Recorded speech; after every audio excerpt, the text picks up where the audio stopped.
Pessoal, olha que loucura essa notícia aqui no Globo.com. 25 milhões de brasileiros podem ficar sem emprego por causa do coronavírus. Mas fica tranquilo que eu quero te mostrar como que eu tô fazendo para faturar mais de 100 mil reais trabalhando aqui na minha casa. Então clica no link na descrição desse vídeo que eu vou te ensinar.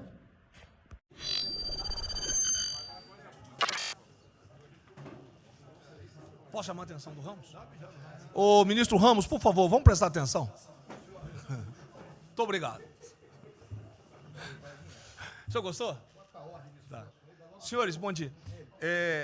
Essa reunião é por solicitação minha ao presidente da República, porque nós iríamos apresentar isso à imprensa, que não foi apresentada, e começaram uma série de especulações sobre esse plano de retomada. Então, eu solicitei ao presidente uma reunião com os ministros, porque o plano não vai ter efeito se todos os senhores não nos ajudarem, cada um na sua área, é claro. Tá? Na hora que nós precisarmos das pessoas para a coordenação do plano, o ministério que não colocar uma pessoa realmente que seja envolvida e tenha capacidade para poder coordenar e executar, esse ministério vai ficar mais fraco e aí o plano todo fica meio capenga. Tá? É uma apresentação de 10 minutos no máximo, mas é somente isso. Eu pediria também aos senhores que a finalidade não é reunião de ministros para nós discutirmos nada, é simplesmente para apresentarmos o plano. Como é que saiu essa ideia? Eu estava conversando com diversos ministros, entre eles Rogério Marinho, o Tarcísio, inclusive o nome do plano, eu roubei de um plano do Tarcísio, né, Tarcísio? Né? Pedi autorização a ele, roubei. É um plano Marshall brasileiro. Né? E eu comecei a observar que tinha plano da Ministério de Desenvolvimento Regional, que a economia tem plano, que a saúde tem plano, e não estava havendo uma coordenação, uma sinergia. Então, esse foi o motivo dessa reunião aqui. Eu vou procurar ser bem breve e objetivo. Por favor, passa a primeira. Muito bom. Passou tudo. Acabou. Então, vamos acabar. Você está no fim, está errado, cara. Porra.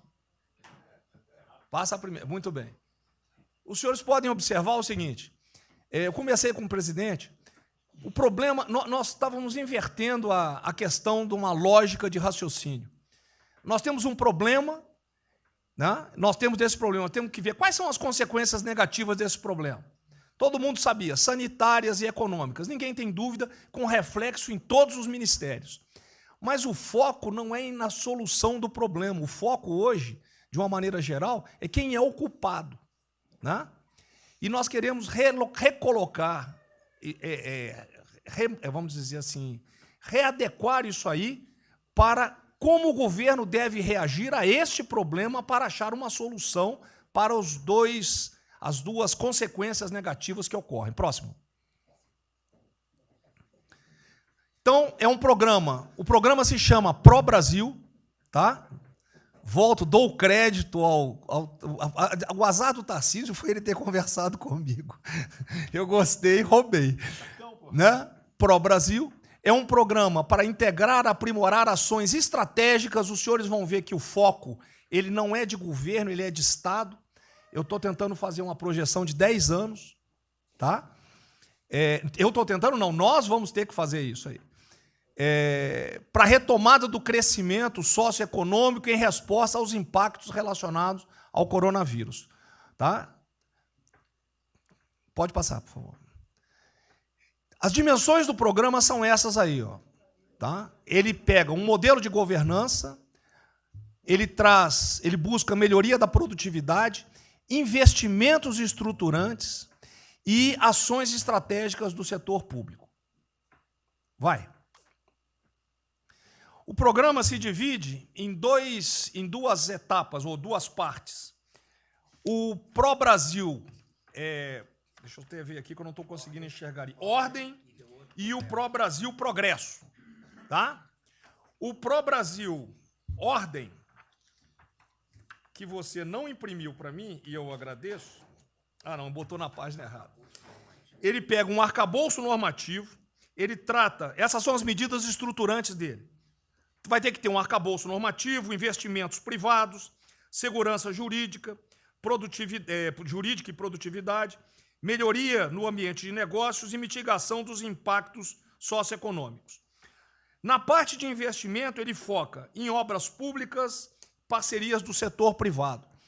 Esse programa também ele tem um foco na redução das desigualdades regionais. Tá? Tem um foco na redução das desigualdades regionais. Ô, Cid, está com o dedo pé rápido aí. Só um segundo, por favor. Pode passar, por favor, Cid. Qual é a abrangência do programa? Os senhores podem observar que ele tem uma parte de infraestrutura, ele tem ações viabilizadoras e tem ações de apoio na lateral. Como é que é o nome mesmo? Facilitadoras. Então, observe, na infraestrutura, com foco particularmente nessas obras que estão paralisadas, esses investimentos que nós estamos perdendo, que estão paralisados. Ele pega infraestrutura de transporte e logística, desenvolvimento regional e cidades, pega energia, mineração, telecomunicações. No desenvolvimento produtivo, ele foca na indústria, agronegócio, serviços e turismo. Nas laterais, os senhores têm a parte de cidadania, capacitação, saúde, defesa, inteligência e segurança. Tem também cadeias digitais, indústria criativa e ciência. E nas viabilizadoras, que são transversais em toda a parte do programa, nós temos finanças e tributação, legislação e controle, meio ambiente e a parte institucional e internacional. Qual é por favor, o nosso time frame que nós estamos pensando aí? A estruturação do programa. Eu preciso que os senhores... Nós vamos fazer uma reunião, como os senhores podem ver. É a primeira reunião do grupo de trabalho, tá? Com todos os ministérios envolvidos. Na sexta-feira agora, tá? Os senhores vão receber o horário. E aí nós teremos, de maio a julho, a estruturação do programa. De agosto a setembro, o detalhamento do projeto. A partir de outubro, implantação em larga escala, tendo um foco prioritário naquelas ações que tenham uma resposta mais imediata. Porque o brasileiro é o seguinte, na hora que nós lançarmos o programa, eles vão começar a cobrar resultado. Né? Então, eu tenho que ter alguma resposta para o público. E a efetividade dos processos e monitoramento, na realidade, não está no final, ele está durante todo o processo. Tá? Passa mais um, Cid, por favor. Não, volta um. Aí. O horizonte do programa, se os senhores observarem, nós estamos pensando num horizonte, né, até 2020, na realidade até 2030. Tá? Mas uma primeira fase dele, ele é faseado até o final desse primeiro governo, mas com um planejamento que prossiga nisso aí. Esse é o foco do trabalho que os grupos vão ter que apresentar. Tá ok? Pode passar a última, por favor.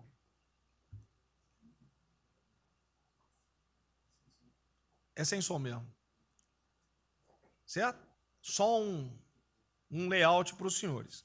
Então, na sexta-feira, eu solicitaria que os senhores, quando enviassem os representantes, esses representantes já viessem com uma noção dos programas ou do que os senhores pretendem dentro dos ministérios de vocês. Uma primeira ideia, e nós vamos partir disso para elaborar isso aí. O trabalho não será feito aqui é somente uma coordenação. Cada ministério vai fazer e nós vamos coordenar. Presidente, era só isso. Vamos dar a palavra ao Paulo Guedes, que, com todo respeito aos demais, acho que é o ministro mais importante nessa missão aí. Eu queria fazer a primeira observação, é o seguinte, não chamem de plano Marshall, porque revela um despreparo enorme. Não, isso aqui foi só... Então, quando se falou em plano Marshall, Pro Brasil é um nome espetacular, 10 mil. Plano Marshall é um desastre, porque revela despreparo nosso. Plano Marshall, por exemplo, os Estados Unidos podem fazer um plano Marshall para nos ajudar. A China deveria financiar um plano Marshall para ajudar todo mundo que foi atingido. Então, a primeira inadequação, a gente tem que tomar muito cuidado, é o seguinte, é o plano pró-Brasil. Não se fala plano Marshall porque é um desastre, vai revelar a falta de compreensão das coisas. A segunda coisa é o seguinte, é super bem-vinda essa iniciativa para nos integrarmos todos. Agora, não vamos nos iludir. A retomada do crescimento vem pelos investimentos privados, pelo turismo, pela abertura da economia, pelas reformas. Nós já estávamos crescendo. Voltar uma agenda de 30 anos atrás, que é investimentos públicos financiados pelo governo, isso foi o que a Dilma fez 30 anos. Então, está cheio de gente pensando nessa eleição agora e botando coisa na cabeça de todo mundo aqui dentro. São governadores querendo fazer a festa, são, às vezes, ministros querendo aparecer, tem de tudo. E todo mundo vem aqui, vamos crescer, agora temos que crescer, tem que ter a resposta imediata, porque o governo vai gastar. O governo quebrou. O governo quebrou em todos os níveis. Prefeitura, governador e governo federal. O que nós conseguimos fazer? Nós sinalizamos o contrário. Nós desalavancamos o banco público, reduzimos o endividamento, baixamos os juros e o Brasil ia começar a voar. Então, se a gente lançar agora um plano... todo o discurso é conhecido. Acabar com as desigualdades regionais. Marinho, claro. Está lá, são as digitais dele. É bonito isso, mas isso é o que o Lula, que a Dilma estão fazendo há 30 anos. Se a gente quiser acabar igual a Dilma, a gente segue esse caminho. Então, eu acho o discurso bom, mas nós temos que tomar cuidado e reequilibrar as coisas. Não pode ministro, para querer ter um papel preponderante esse ano, destruir a candidatura do presidente, que vai ser reeleito se nós seguirmos o plano das reformas estruturantes originais. Então, eu tenho que dar esse recado, nós vamos estar à disposição, nós vamos ajudar tudo, mas nós não podemos nos iludir. O caminho desenvolvimentista foi seguido. O Brasil quebrou por isso. O Brasil estagnou. A economia foi corrompida, a política foi corrompida, a economia estagnou através do excesso de gastos públicos. Então, achar agora que você pode se levantar pelo suspensório, como é que um governo quebrado vai investir, vai fazer grandes investimentos públicos? Tarcísio sabe disso, conversamos sempre. Tarcísio sabe o seguinte, quanto é que você consegue, Tarcísio, passar de 5 bi para quanto? Para 15, para 20, para 30? Multiplicou por 6. Quanto é que você consegue de investimento em concessões? 250. Tá certo? Então, ó, tem 100 bilhões vindo para saneamento, tinha 100 bilhões que viriam, as 17 maiores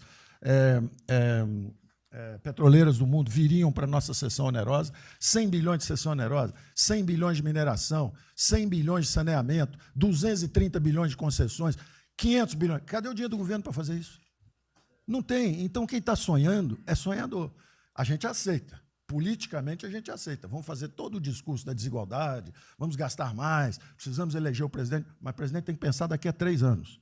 Não é daqui a 1 ano, não. Tem muita gente pensando na eleição desse ano. É só a observação que eu faria. Eu estou fora de eleições municipais.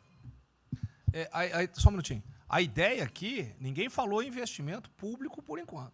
Inclusive, nós falamos ali em investimento... falamos, inclusive, em investimentos privados.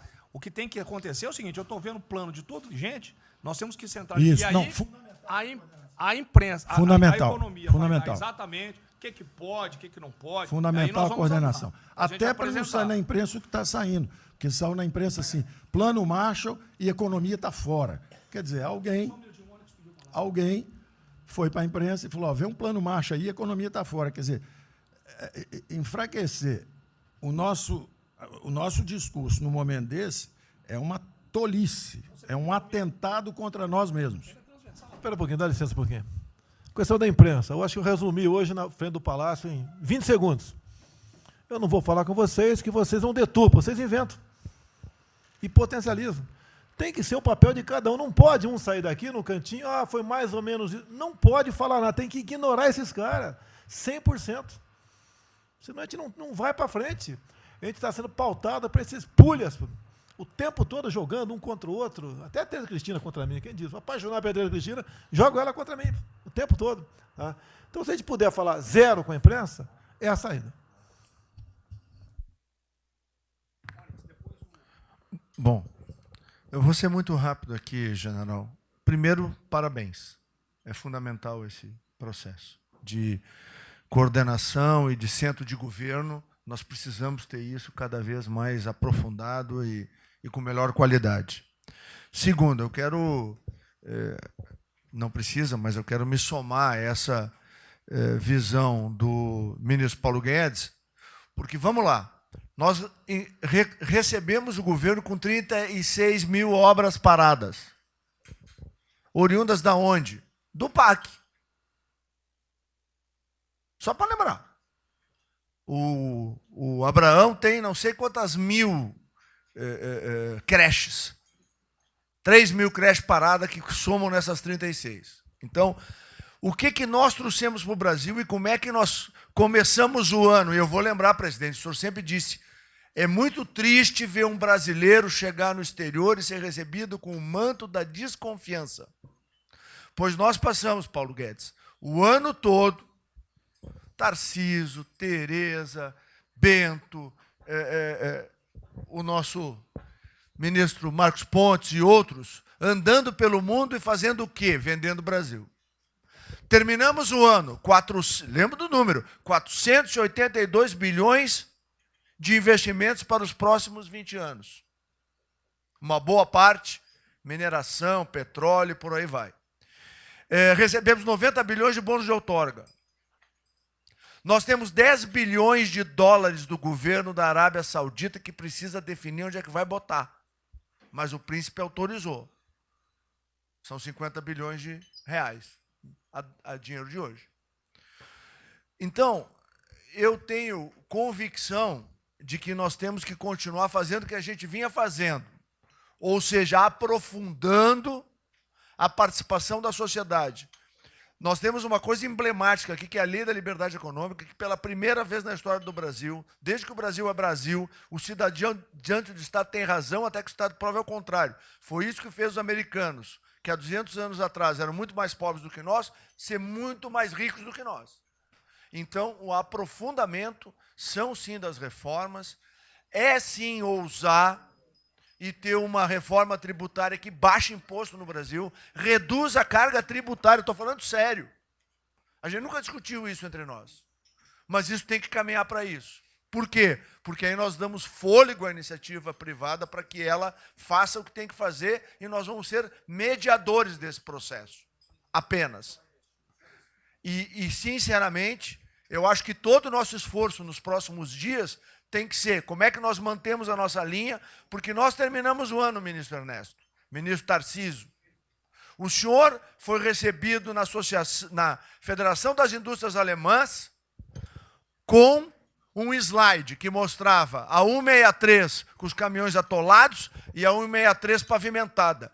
E o presidente que coordenava aquele momento, eu estava lá lhe aguardando, voltando da Rússia, disse ao senhor, o que vocês brasileiros fizeram que nós não acreditávamos que vocês recuperaram a confiança e estão fazendo tantas transformações. Então, presidente, só para concluir, 100% nesta linha, mas que a gente não perca o foco original, porque por onde a gente estava caminhando, nós recuperamos a confiança externa e externa. Fomos acometidos de algo muito grave, que é uma doença, e que foi levado ao paroxismo da histeria, porque serve a interesses de muitos, os mais variados, eu não vou aqui detalhar.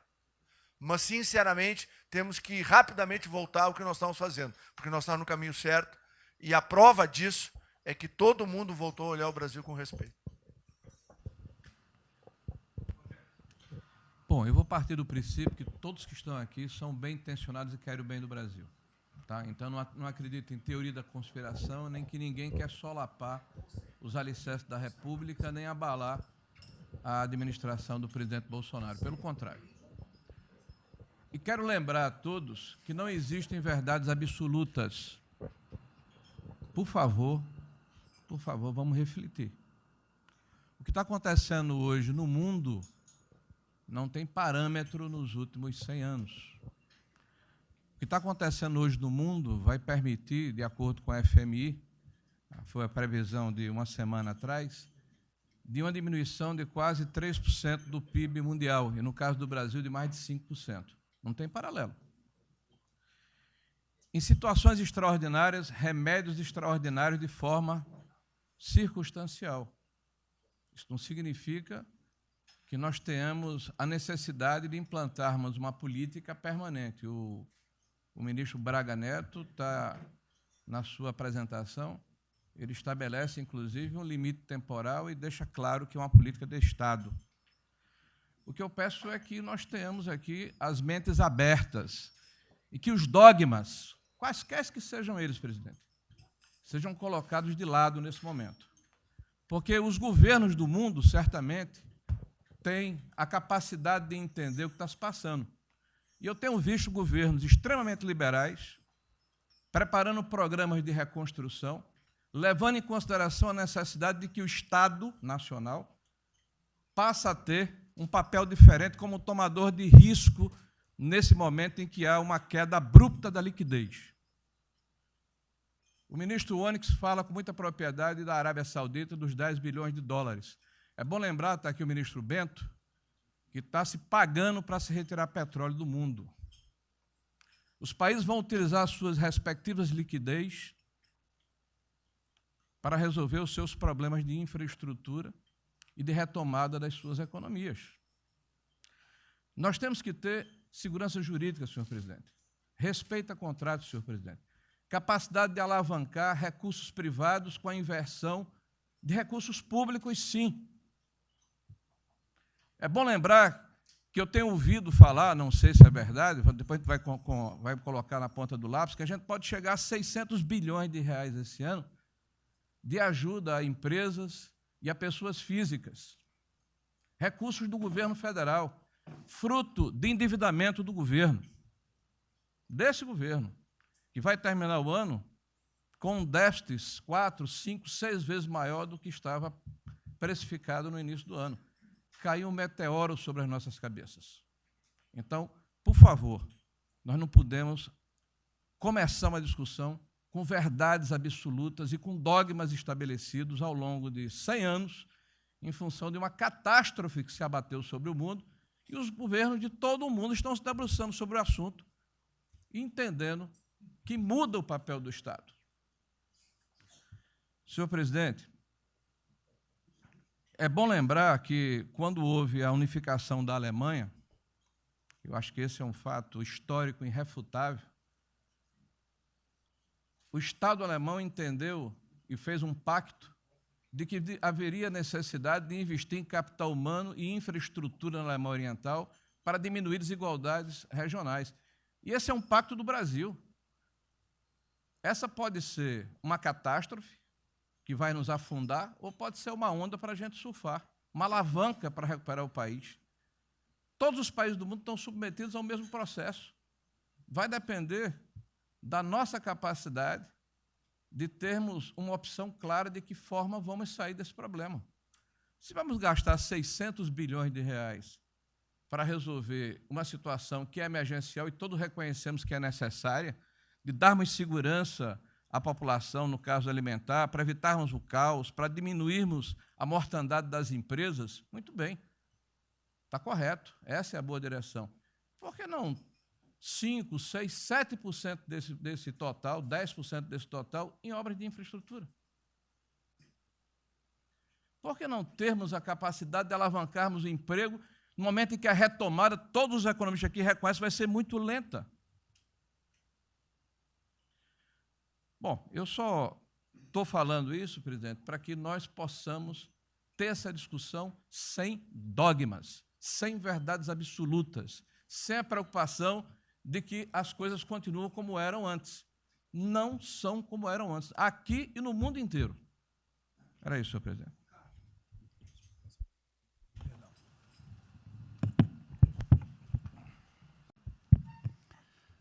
Presidente, eu estava assistindo atentamente a apresentação do colega ministro Braga Neto, e na parte final, ali no slide das questões transversais, está o meio ambiente, mas eu acho que o que eu vou dizer aqui sobre o meio ambiente se aplica a diversas outras matérias. Nós temos a possibilidade, nesse momento que a atenção da imprensa está voltada quase que exclusivamente para o Covid e daqui a pouco para a Amazônia, o general Mourão tem feito aí os trabalhos preparatórios para que a gente possa entrar nesse assunto da Amazônia um pouco mais calçado, mas não é isso que eu quero falar. A oportunidade que nós temos, que a imprensa não está nos dando um pouco de alívio nos outros temas, é passar as reformas infralegais de desregulamentação, simplificação, todas as reformas que o mundo inteiro, nessas viagens que se referiu o Onyx, certamente cobrou dele, cobrou do Paulo, cobrou da Tereza, cobrou do Tarcísio, cobrou de todo mundo. da segurança jurídica, da previsibilidade, da simplificação, essa grande parte dessa matéria, ela se dá em portarias e normas dos ministérios que aqui estão, inclusive o de meio ambiente, e que são muito difíceis, e nesse aspecto acho que o meio ambiente é o mais difícil de passar qualquer mudança infralegal em termos de instrução normativa e portaria, porque tudo que a gente faz é pau no judiciário, no dia seguinte. Então, para isso precisa ter um esforço nosso aqui, enquanto estamos nesse momento de tranquilidade no aspecto de cobertura de imprensa, porque só fala de Covid, e ir passando a boiada, e mudando todo o regramento, e simplificando normas, de IFAM, de Ministério da Agricultura, de Ministério do Meio Ambiente, de Ministério disso, de Ministério daquilo. Agora é a hora de unir esforços para dar de baseada a simplificação de regulatório que nós precisamos, em todos os aspectos, e deixar a AGU, o André não está aí, né? E deixar a AGU de stand-by para cada pau que tiver, porque vai ter. Essa semana mesmo nós assinamos uma medida a pedido do Ministério da Agricultura, que foi a simplificação da lei da Mata Atlântica para usar o Código Florestal. Hoje já está nos jornais dizendo que vão entrar com ações judiciais e ação civil pública no Brasil inteiro contra a medida. Então, para isso, nós temos que estar com a artilharia da AGU preparada para cada linha que a gente avança ter uma coisa. Mas tem uma lista enorme em todos os ministérios que têm papel regulatório aqui para simplificar. Não precisamos de Congresso. Porque coisa que precisa de Congresso também, nesse fuzuê que está aí, não vamos conseguir aprovar. Agora tem um monte de coisa que é só parecer, caneta. Parecer, caneta. Sem parecer também não tem caneta, porque dar canetada sem parecer é cana. Então, isso aí vale muito a pena. A gente tem um espaço enorme para fazer. E, enfim, acho que essa é uma questão importante que estava aí nos slides, Braga Neto, que... Isso, exatamente. Só o senhor entender o seguinte, isso aqui é coordenação dos planos que eu sei que todos estão fazendo. Tá? O que vai ser possível executar ou não, vamos entrar naquelas...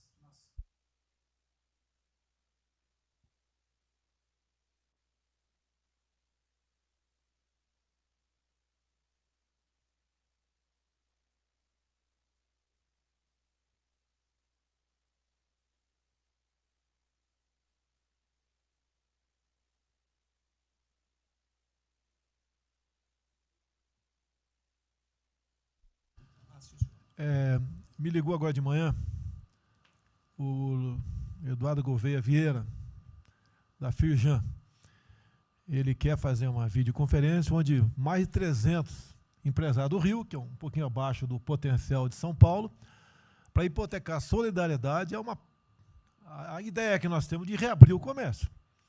A desgraça que vem pela frente, eu acho que o Paulo Guedes está sendo até legal, hein, Paulo Guedes? Eu não sou economista, não.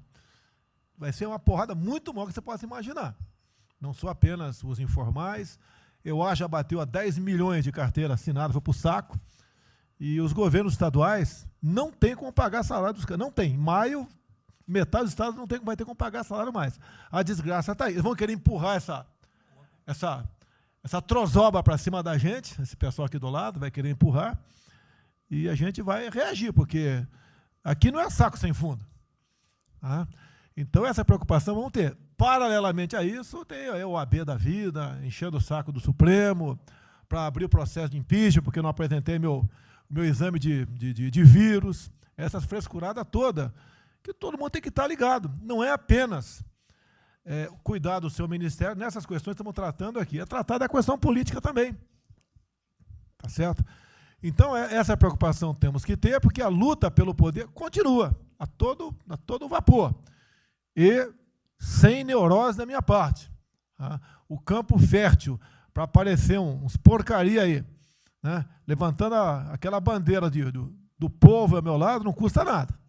E o terreno fértil é isso, desemprego, caos, miséria, desordem social e outras coisas mais.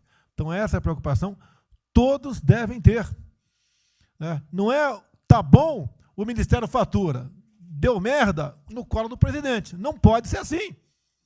Hoje eu vi o Magno Malta me defendendo. O Magno Malta, desculpa aí, foi tratado lá atrás para ser vice. Depois ele resolveu não ser, tudo bem. Depois foi tratado para ser ministro, tudo bem. Agora, politicamente, ele nunca me deu uma alfinetada e sempre está defendendo, com os problemas que ele tem. Então, não é o ministro ir de peito aberto e entrar no covil dos leões. Mas não pode. Né? Por exemplo, quando se fala em possível impeachment, ação no Supremo, baseado em filigranas, eu vou em qualquer lugar no território nacional. Ponto final. O dia que for proibido de ir para qualquer lugar do Brasil, pelo Supremo, acabou o mandato. E espero que eles não decidam, ou ele, né, monocraticamente, querer tomar certas medidas, que daí nós vamos ter uma crise política de verdade. E eu não vou meter o rabo no meio das pernas. Isso, zero. Tá certo? Porque se eu errar, se achar um dia ligação minha com o empreiteiro, dinheiro na conta na Suíça, porrada, sem problema nenhum. Vai para o impeachment e vai embora. Agora, com frescura, com babaquice, não. Até em cima do que eu falei, em frente ao Forte Apache. Eu sou o chefe supremo das Forças Armadas. Ponto final. O pessoal estava lá, eu fui lá, dia do Exército. E falei algo que eu acho que não tem nada demais. Mas a repercussão é enorme. Oh, AI-5. Cadê o AI-5? Acabou com o AI-5, não existe adicional no Brasil mais. É uma besteira. Artigo 142. É um pessoal que não sabe interpretar a Constituição. Agora, em cima disso, fazer uma onda. Vamos ouvir deputados, empresários, sei lá o que for. Agora, quando a Câmara faz lá dentro uma homenagem a Che Guevara, a Mao Tse Tung e tudo mais, não tem problema nenhum. Quando o Partido Comunista do Brasil faz suas convenções e idolato lá, Fidel Castro, então não tem problema nenhum. Quando um coitado levanta uma placa de AI-5, que eu estou me lixando para aquilo, porque não existe AI-5. Não existe. Artigo 142. Nós queremos cumprir o artigo 142, todo mundo quer cumprir o artigo 142. E haver necessidade, qualquer dos poderes pode, né, pedir às Forças Armadas, né, que intervenham para restabelecer a ordem no Brasil, naquele local, sem problema nenhum. Agora, todos, né, têm que se preocupar com a questão política, e a quem de direito, tira a cabeça da toca, porra. Não é só ficar dentro da toca o tempo todo, não. Estou bem, estou cuidando da minha imagem, a minha imagem está aqui, eu sou bonitinho, e o resto se explode. Não, tem que fazer a sua parte. Então é isso que eu tento falar com você, que depois de um certo momento, onde chegar a cabeça dessas pessoas, fica difícil voltar atrás. Daí querem uma crise, é uma crise. Não tenho amor por esse mandato, por a cadeia de presidente. Zero. Não vou provocar ninguém. E assim como a defesa faz uma nota muito boa, dizendo que vai cumprir a Constituição, liberdade, 10, e não aceita golpe, 10, também não aceita o contragolpe dos caras, porra. Vai deixar alguns malucos aí, que a gente sabe quem são, ficar aí naquela fervura de o presidente é irresponsável, ele é maluco, ele é genocida. Não é assim. O que vale para um lado, vale para o outro. O que não vale para um lado, não vale para o outro. Essa é a nossa preocupação que devemos ter. Com isso que está aqui, o pró-Brasil, mas também com a questão política. Se nós começarmos a falar com propriedade, e tem muita gente que fala muito melhor do que eu, e tem um conhecimento muito melhor do que eu, tem que falar, pô, discretamente, mas tem que falar, para não deixar subir a temperatura, que é só porrada o tempo todo em cima de mim. E vou continuar indo em qualquer lugar do Brasil, ponto final, é problema meu. Tá certo? Se eu não tivesse direito de ir e vir, prefeitinho lá do fim do mundo, um jaguapoca de um prefeito, manda prender. Tem que a justiça se posicionar sobre isso, porra. Tem que se posicionar sobre isso abertamente. Não admitimos prisão por parte de prefeitos e o decreto. Tem que falar, não é ficar quieto. E aquele direito aqui, e todos os ministros têm que falar isso aí, não é só a justiça. Todos têm que falar. Não é ficar, toca o barco não e vamos em frente. Tá? Então é isso que eu apelo a vocês, pô. Essa preocupação, acordem para a política e se exponham. Afinal de contas, o governo não só. E se eu cair, cai todo mundo. Agora, se tiver cair um dia, vamos cair lutando, uma bandeira justa, não para uma babaquice de exame antivírus, pô. Pelo amor de Deus, pô. Tá? Eu, até já bem claro, de uns 8 anos para cá, quando pedia farmácia de manipulação, um remédio qualquer, eu falava com o médico. Bota um nome de fantasia, porque se for o meu nome para lá, como sempre foi um cara manjado, né, tem 3, 4 que vão manipular lá o medicamento, pode me envenenar, pô. E assim é a mesma coisa a questão do vírus, entre outros. De acordo com o interesse, o cara dá negativo ou dá positivo. Depois que deu, vai para a contraprova, mas dá problema. E nós sabemos, tá certo, que nós temos um compromisso com a verdade. Eu jamais mentiria se não tivesse realmente um exame negativo. Jamais eu emitia negativo, deu positivo, vice-versa. Jamais. A verdade é acima de tudo. Então, é o apelo que eu faço a todos que se preocupem com política para não ser surpreendido. E eu não vou esperar o barco começar a afundar para tirar água. Estou tirando água e vou continuar tirando água de todos os ministérios. No cante é isso. A pessoa tem que entender. Se não quer entender, paciência, pô.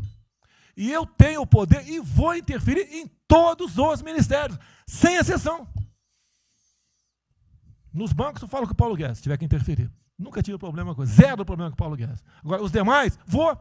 Eu não posso ser surpreendido com notícias. Eu tenho a PF que não me dá informações. Eu tenho as inteligências das Forças Armadas que não têm informações. A BIM tem seus problemas. Tem algumas informações. Só não tenho mais porque está faltando, realmente, temos problemas, aparelhamento, etc. Mas a gente não pode viver sem informação. Quem é que nunca ficou atrás da porta ouvindo que seu filho ou sua filha está comentando? Tem que ver, depois que ela engravida, não adianta falar com ela mais. Tem que ver antes. Depois que o moleque encheu os cornos de droga, não adianta mais falar com ele, já era. E a informação é assim.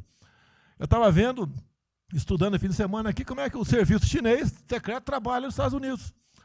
Qual a preocupação nossa aqui? É simples o negócio. Ah, não deve falar publicamente. Deve falar como? Está todo mundo vendo o que está acontecendo?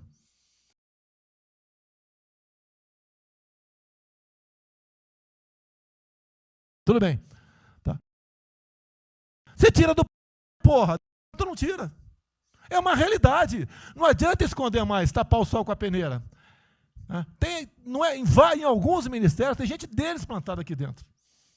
Então não quer brigar. Zero briga. Precisamos dele para vender? Sim, eles precisam também de nós. Porque se não precisasse, não estariam comprando a soja da gente, não. Precisam. E é um negócio, pô. E devemos aliar com quem tem alguma afinidade conosco, para a gente poder fazer valer a nossa vontade naquele momento. Não adianta se esconder aqui, depois tem um problema, daí liga para o tio, e fala, pô, cara, você me ignorou até hoje? Você só não me chamou de imperialista, igual a esquerdalha e o FHC falava no passado. No resto, agora não dá mais. Então, essa é a preocupação que temos que ter, a questão estratégica, que não estamos tendo. E me desculpe, o serviço de informações nosso, todos, são uma vergonha, que eu não sou informado. E não dá para trabalhar assim, fica difícil. Por isso, vou interferir. E ponto final, pô. Não é ameaça, não é uma extrapolação da minha parte, é uma verdade. Como eu falei, né? Dei os ministérios para os senhores, o poder de veto. Mudou agora, tem que mudar, pô. E eu quero realmente governar o Brasil. Nós precisamos de todos aqui, como disse o Marinho, né? Aqui é o mesmo barco. Se alguém cavar no porão aqui, vai todo mundo para o saco aqui, vai todo mundo morrer afogado. Então é isso que a gente precisa, é pensar além do que tem que fazer internamente aqui. Quando explodiu em Metro, eu conversei com o Paulo Guedes. Desculpa a linguagem, é uma putaria o Inmetro. Trocar tacógrafo, tocar taxímetro, botar chip na bomba de combustível, putaria, igualzinho a tomar 3 pinos. Está muito bem agora, a imprensa enfiou porrada. Botou um coronel. O coronel é formado pelo IME. Não ia botar um coronel sem uma formação. Tá? E assim nós devemos agir, como estava discutindo agora. IFAM, está lá vinculado à cultura. Eu fiz a cagada em escolher, não escolher uma pessoa que tivesse também outro perfil. Uma excelente pessoa que está lá, tá? Mas tinha que ter outro perfil também. O IFAM para qualquer obra no Brasil. Compara do Luciano Hang. Encontra lá um cocô petrificado de índio, para a obra, pô. Para a obra. O que tem que fazer? Alguém no IFAM que resolva o assunto. E assim nós temos que proceder. E assim, cada hora, como eu falei da Tereza Cristina, que mudou uma instrução normativa, revogou uma instrução normativa, ajudou 400 mil pessoas no Vale do Ribeira, parabéns a ela. Assim são outras decisões. A questão de armamento, tá? As questões de... por quê? Espera aí. Senhor ministro da Justiça, por favor. Foi decidido há pouco tempo que não podia botar algema em quase ninguém. Por que estão botando algema em cidadão que está trabalhando, ou mulher que está em praça pública, e a justiça não fala nada? Tem que falar, pô. Vai ficar quieto, até quando? Ou eu tenho que continuar me expondo? Tem que falar, botar para fora, esculachar. Não pode botar algema. Decisão do próprio Supremo. E vão ficar quietos até quando? Ficar humilhando o nosso povo, porque isso está crescendo. O pessoal fica apontando para mim, votei em você para você fazer alguma coisa. Votei em você para você tomar decisões, para você brigar. E é verdade. Eu estou me lixando com a reeleição. Eu quero mais que alguém seja eleito, se eu vier candidato, tá? Eu quero ter paz no Brasil, mais nada. Porque se for à esquerda, eu e uma porrada de vocês aqui tem que sair do Brasil, que vão ser presos. E eu tenho certeza que vão me condenar por homofobia, 8 anos por homofobia. Daí inventam o racismo, como inventaram agora para o Von Traub. Desculpa o desabafo. Puta que eu pariu. O Von Traub pode ter falado a maior merda do mundo, mas racista? Vamos ter que reagir, pessoal. É outra briga. Tem que ser um governo com altivez. Se expor, mostrar que nós temos o povo do nosso lado. Que nós somos submissos ao povo. Nós queremos realmente, é como disse, se não me engano, Margaret Thatcher, né? Ou Reagan, não sei, para ser conduzido pela povo brasileiro, e ponto final. Onde o povo está, vamos estar junto. Eu não convidei ninguém para ir para frente do Forte Apache. Ninguém, zero. Estava na casa do meu filho, fiquei sabendo, vou para lá. A imprensa está falando agora que, não sei, 2 ministros militares aí não aceitaram o meu convite. O dia que ou eu convido o ministro para o churrasquinho em casa, eu pago uma missão. Tá? Não sei, eu pago uma missão. A missão for absurda, o ministro falou, tchau, estou fora. Tá certo? Ou vai e fica puto, mas vai, pô. E jamais eu vou pagar uma missão escrota para quem quer que seja. Nem no quartel fazer isso com recruta, nem no quartel. Tá certo? Quem dirá o nosso convívio aqui, que é muito bom, partir para essa linha. Não estamos em desespero, nós estamos bem. Não somos acusados de desvio, de corrupção, nada, está zero. Temos problema pela frente, vamos tentar solucionar. Eu tenho conversado com vários ministros. E vamos solucionar, porque o destino do Brasil está na mão desse grupo privilegiado que está aqui. Eu não seria nada sem vocês. Vocês não seriam ministros sem eu. Duvido, dificilmente alguém ia ser ministro tivesse uma Haddad aqui, eu duvido. Poderia aceitar por alguns dias, né? Depois ver a sacanagem que ia ser, não ia ser diferente do que foi os 2 anos anteriores do PT, né? Ia pedir para sair. Então, um apelo para vocês. Todo mundo se preocupa com o futuro do Brasil, com a questão política. Criticar um ato de uma pessoa ou outra não é criticar o Congresso ou de criticar o Supremo Tribunal Federal. Quem não ficou revoltado, viu, o Moro ficou revoltado com a liberdade desse pessoal. Por causa de vírus, botou esse estuprador para fora. Imagine se tivesse estuprado uma filha nossa, um filho da puta desse posto de liberdade. Agora temos que colocar no lugar dessas pessoas, desse pai que teve a filha estuprada, e o vagabundo foi posto na rua.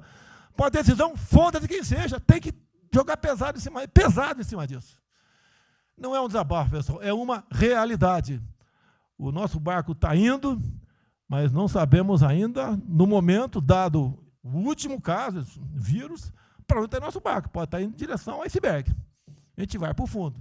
Então, vamos se ligar, vamos se preocupar. Quem de direito se manifesta com altidez, com palavras polidas, tá? Mas coloca uma posição. Porque não pode tudo, vem para a minha retaguarda, tudo. Tá? E vocês têm que apanhar junto comigo, logicamente, quando tiver motivo para apanhar, ou motivo para bater.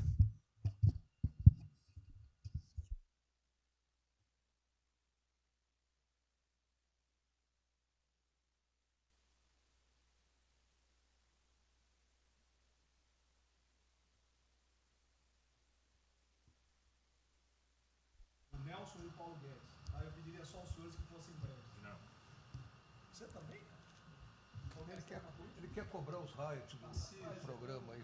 Depois do Paulo, depois do Moro. Não, bem, a primeira questão do plano ali que foi apresentado, fica aqui o registro do meu elogio, certo que ele tem que ser preenchido aí nos detalhes, existem as questões econômicas a ser resolvidas lá pelo Ministério da Economia, a ser trabalhado também com as outras áreas econômicas. Só faria uma sugestão aqui, ministro, se pudesse colocar desde logo, em algum momento desse plano, alguma referência importante também à segurança pública e a controle da corrupção. Foram 2 temas centrais, né, nas últimas eleições, e são 2 temas que, embora, é claro que o plano vai ficar sujeito aí ao detalhamento necessário, mas acho que é importante ter uma referência inicial para não parecer que nós estamos descurando desses aspectos específicos. Nós não entramos em detalhes, porque isso aqui, o senhor viu que todos os ministérios praticamente estão dentro, isso aí, para mim, viria no detalhamento do ministério. Mas eu acho que politicamente cabe. Não, sim, sim. Não, eu entendo que cabe no detalhamento, mas acho que uma referência, né, seria interessante. A gente tem que apontar também que ou foi uma vitória do governo, do presidente. Ano passado houve uma queda expressiva desses principais indicadores criminais. Isso, embora seja mais vinculado com a questão da vida e segurança das pessoas, também é um fator importante para o investimento econômico, para atrair, melhorar o ambiente econômico. E o controle da corrupção também é pressuposto, né? Então, faria exclusivamente essa sugestão específica.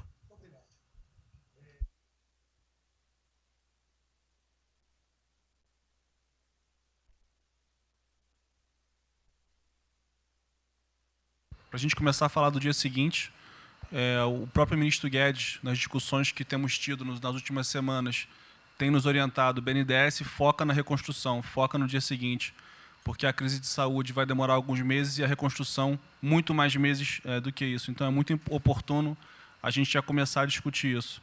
Segundo, aqui eu subscrevo as palavras do ministro Salles. O que a gente tem observado nos projetos e concessões e etc., uma parte crítica é essa legislação ou funcionamento da máquina pública. É um momento muito oportuno para a gente aproveitar isso, e isso faz uma baita diferença no preço de um projeto, na velocidade, faz muita diferença. Então, subscrevo aqui as palavras do ministro Salles. E, por último, ministro, quando eu assumi o banco em julho, o banco estava montado como uma fábrica de empréstimo, e o banco, durante 15 anos, foi uma fábrica de empréstimo. De julho até hoje, a gente fez uma reestruturação completa no banco, montando o que eu acredito hoje ser já o maior banco de investimento do Brasil em pessoas, e um banco de investimento de serviços focado em planejamentos econômicos setoriais e estruturação de projetos. Tá? O banco já está atuando dessa forma. Temos um vasto conhecimento setorial, um vasto conhecimento de planejamento, já está rodando a contento. E esse BNDES de hoje se parece muito mais com o BNDES de 20 anos atrás, que era o BNDES que planejava e estruturava esses projetos para o Brasil. Então, eu queria colocar aqui à sua disposição, que nos use, estamos a serviço. Então, o que o senhor achar adequado e razoável, tanto no fornecimento de informações, mas como também nesse planejamento, na coordenação, temos já um modus operandi, uma estrutura que é plug and play. Se o senhor quiser usar, já está pronta para rodar para esse tipo de mapeamento e estruturação de projeto. Então, por favor, sinta-se bem à vontade de nos usar integralmente aqui na coordenação desse projeto, caso o senhor entenda adequado. Tá?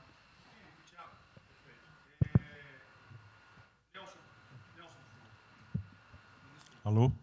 Bom, estou chegando aqui, então é importante que eu coloque para vocês como é que a gente vai trabalhar. Né? A saúde ela é fundamental, porque enquanto a gente não mostrar para a sociedade que a gente tem o controle da doença, da saída dela, qualquer tentativa econômica vai ser ruim, porque o medo vai impedir que você trate a economia como uma prioridade. Então, controlar a doença hoje é fundamental. E controlar a doença não significa que a gente vai curar a doença em uma semana, mas que a gente não é um barco à deriva e que a gente tem uma estratégia para trabalhar essa doença. Né? Então, são 3 coisas que a gente vai trabalhar. Primeiro, a informação, para entender o que é a doença, qual é a evolução dela, como é que está a infraestrutura para cuidar da doença. Porque um dos grandes problemas que a gente tem hoje, se a gente olhar o Brasil hoje, ele é um dos melhores países em número em relação à mortalidade. O que assusta é você ver que o hospital não consegue atender, a gente no frigorífico, a gente que está abrindo cova em algum lugar para enterrar, e isso traz medo. E o medo impede que qualquer outra atividade tenha sucesso. Porque enquanto isso não for sanado, o restante vai ter muito pouca chance de ser comprado pela sociedade. A segunda coisa é estruturar a operação de cuidado. Então, a gente vai investir em logística, vai investir na parte de compra e tentar melhorar o processo. Por quê? Porque se eu tiver os hospitais funcionando, eu vou ter os pacientes tratados, eu não tenho a sensação da crise, o medo melhora e o restante pode entrar. E a terceira coisa é a gente deixar claro um programa de saída do isolamento, do distanciamento. Não é que vai sair amanhã, mas a gente tem que ter um planejamento. porque aí a gente realmente mostra que a situação está na nossa mão. Pode ser que demore um pouco, mas a gente está controlando esse processo, porque a gente não está sendo um barco à deriva. Então, basicamente, eu queria falar para vocês, essa é a forma como a gente vai tratar, e a gente vai estar interagindo com todos os ministérios que forem necessários para que isso aconteça da forma mais rápida possível. Basicamente é isso, e prazer estar aqui com vocês. Ontem eu liguei para o diretor-geral da Polícia Rodoviária Federal. Chegou ao meu conhecimento uma nota que era dele sobre o passamento de um patrulheiro. E ele enfatizou que era Covid-19. Eu liguei para ele. Por favor. O que mais? Ele era obeso, era isso, era aquilo. Bem, tinha... Como é que é? Comorbidades. Mas ali na nota dele só saiu Covid-19. Então vamos alertar a quem de direito ao respectivo ministério, pode botar Covid-19, mas bota também, tinha fibrose, um montão de coisa, não entendo esse negócio não, tem um montão de coisa lá, para exatamente não levar o medo à população. Porque a gente olha, morreu um sargento do Exército, por exemplo, a princípio é um cara que está bem de saúde, né? Um policial federal, né? Seja lá o que for. E isso daí não pode acontecer. Então a gente pede esse cuidado para os colegas, tá? A quem direito ao respectivo ministério, que tem alguém encarregado disso, né? Para tomar esse devido cuidado, para não levar mais medo ainda para a população. Você perguntou, em relação a ele, perguntou quanto tempo levaria para mostrar um plano, alguma coisa. Eu acredito que...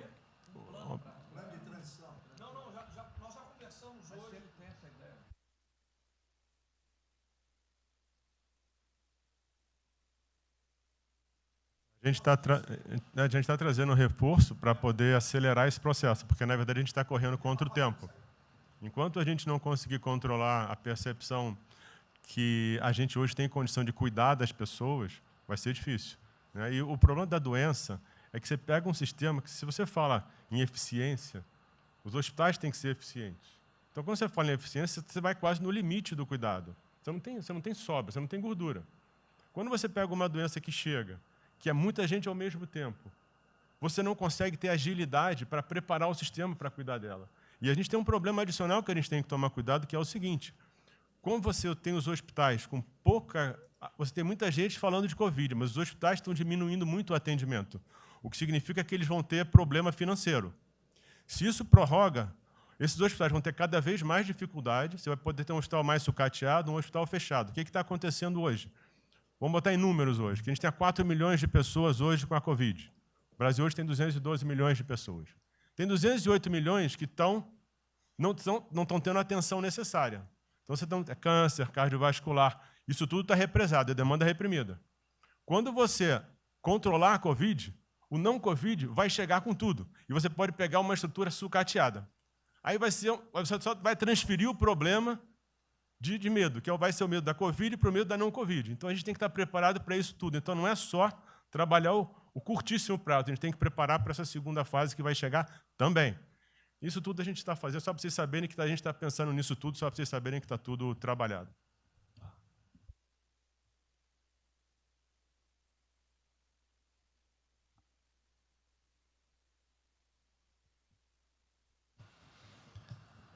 Só para louvar a iniciativa, acho que é importante essa coordenação da Casa Civil. Tenho certeza que é o que a sociedade... A sociedade espera isso de nós. A boa notícia é que a gente vem conversando com os investidores, eles estão interessados no nosso programa de concessão. É claro que a gente vai ter que ajustar alguma coisa nos projetos em função da percepção do nível de risco, e a gente vai fazer isso calibrando taxa de retorno, monitorando melhor agora a questão da demanda, né, reestimando demanda nos projetos, mas a gente tem certeza que os projetos vão sair.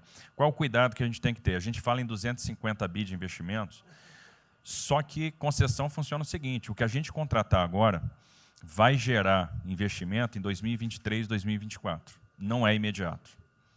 E a gente vai precisar de fazer alguma coisa imediata. E aí tem que ter a inteligência, porque também não adianta. Ministro Paulo, me dá lá 30 bi por ano. Eu não vou gastar, eu não vou usar. Eu não vou ter condição de usar isso, né? Porque nos períodos áureos lá que a gente executou mais, a gente consegue ali ter uma capacidade operacional de executar 13, 14 bi, não mais do que isso. E a gente já tem 8 de orçamento por ano. Então, no final das contas, a gente fazendo as contas e vendo o que nós já temos de projeto pronto, O que é necessário, que agrega valor imediato. É 135 Maranhão lá, que leva a safra para o Porto de Itaqui, que se acabou. Ali eu posso fazer uma intervenção imediata. E do que a gente vai falar? Eu estou falando de pegar os 8 que a gente tem e agregar mais 3, mais 4 por ano. É essa a conta. E eu acho que isso é realmente necessário para gerar emprego, para dar a resposta que a sociedade está querendo e conjugando isso com o investimento privado. As duas coisas têm que andar junto, né? E aí nós vamos dar o bom retorno. A gente está vendo aí o esforço que o BNDES está fazendo, acho que está fazendo um trabalho magnífico, trazendo o banco, trazendo o privado, o sindicato de bancos, para assumir uma responsabilidade que é deles também. O Banco Central injetou um monte de liquidez aí no sistema, para o dinheiro não ficar empossado, e aí preservando o caixa para atuar, né, nesses projetos de infraestrutura que vai ser fundamental. Então, eu acho que é essa linha que nós precisamos ter, né? E tivemos aí 2 caras aí na história recente que pegaram terra arrasada e entraram para a história. Um foi o Roosevelt, o outro foi o Churchill. O terceiro vai ser o Bolsonaro.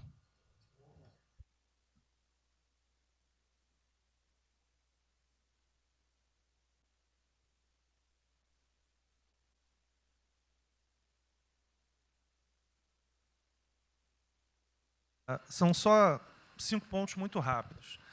Primeiro, presidente, o maior programa da história do mundo de inclusão social, digital, que nós estamos fazendo nesse governo, pessoas que tomavam dinheiro a 25% ao mês. Quer dizer, todos os ladrões lá, PT, PMDB, PSDB, aquela ladroagem toda, 25% ao mês. E ninguém se indigna. Esse governo que se indignou, o governo dos liberais. Então, assim, acho que a gente está com um problema de narrativa. Hoje de manhã, por exemplo, o pessoal da Band queria dinheiro. O ponto é o seguinte, vai ou não vai dar dinheiro para Bandeirantes? Ah, não vai dar dinheiro para Bandeirantes? Passei meia hora levando porrada, mas repliquei. E falei, olha, vocês estão em casa?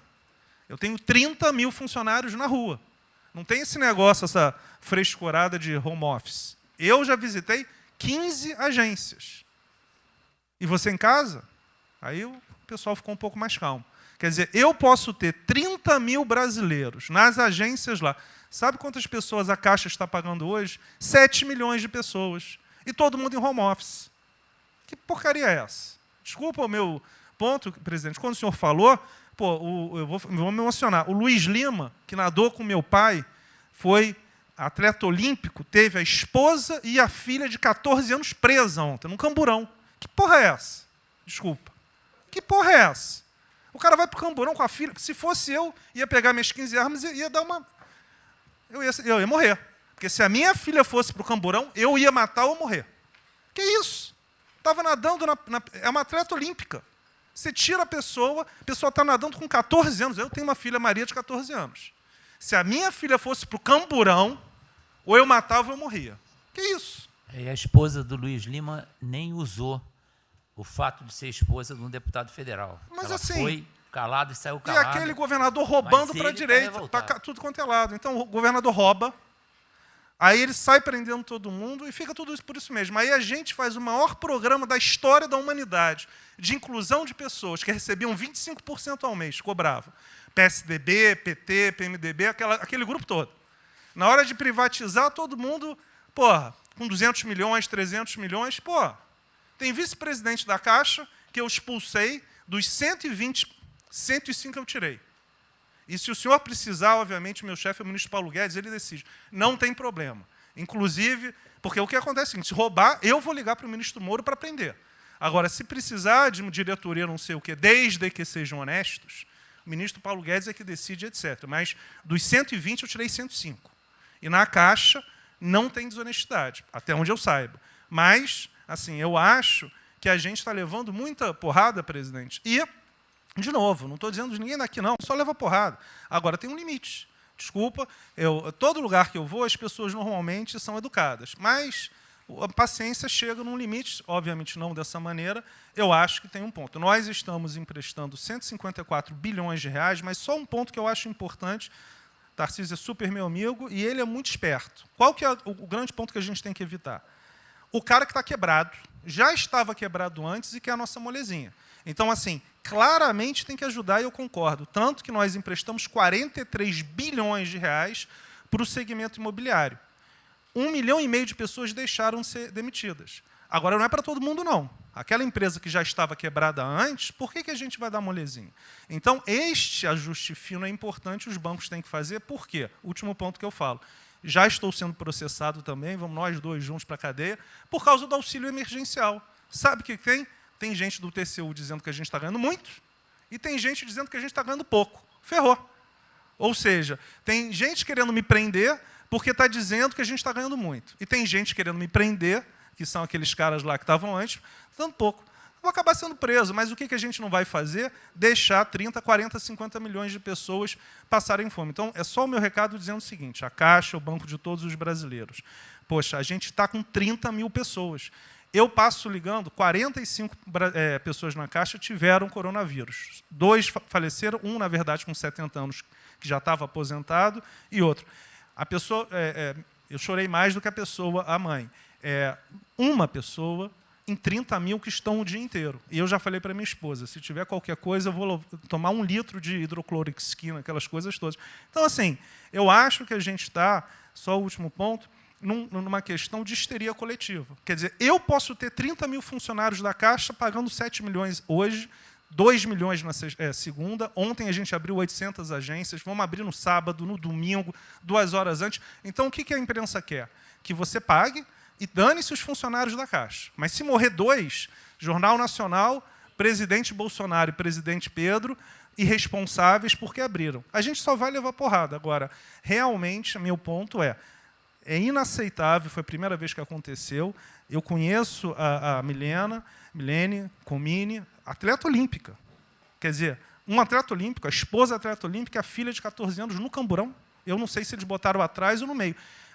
E aí você solta estuprador, então acho que realmente tem uma questão. E, de novo, eu quero só reforçar uma coisa. O ministro Moro, em um dia, resolveu um problema muito importante. Muito obrigado, ministro. O que aconteceu? Os guardas, né, os que ficam dentro da agência, não poderiam, pela legislação, ir para fora. O que aconteceu? O ministro, em 5 horas, resolveu o problema. Então, nos próximos 90 dias, os atendentes da Caixa Econômica Federal, os guardas, vão poder ir para fora para ajudar a fila. Né? Ou seja, porque tem uma fila, tem 250 agências que tem 500 pessoas na fila. E aí, com a ajuda do ministro Moro da Polícia Federal, eles emitiram uma portaria. Então, só para finalizar, quero agradecer, ministro. Porque só o registro aí, esse até foi fácil de resolver, foi a Polícia Federal que resolveu.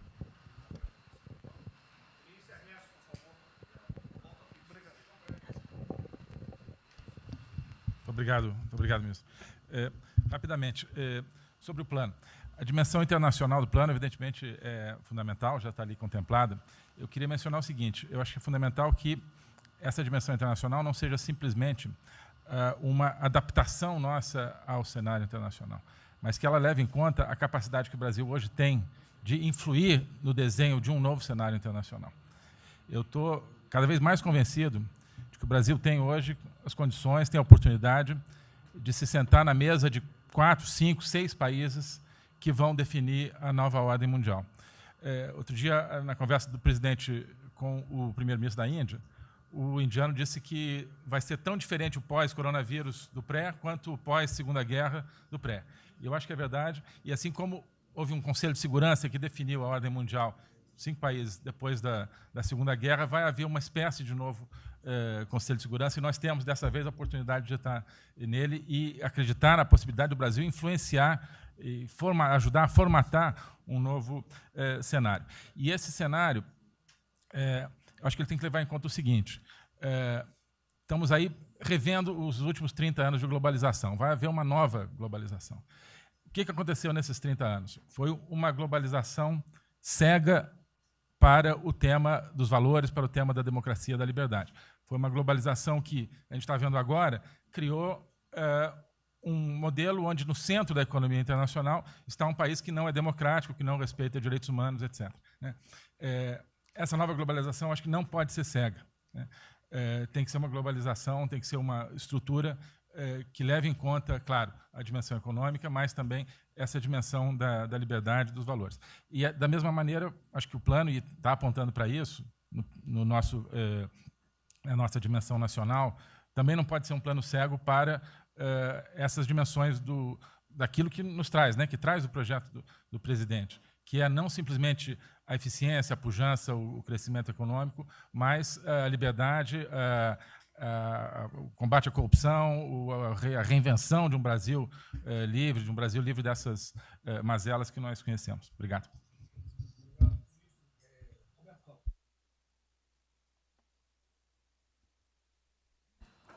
Não, é bem rápido. Eu só vou voltar numa história. Vou voltar aqui numa história breve, que é lembrar que no fim do governo Dilma a taxa de juros era 14,5%, a curta, mas a taxa longa era 20%.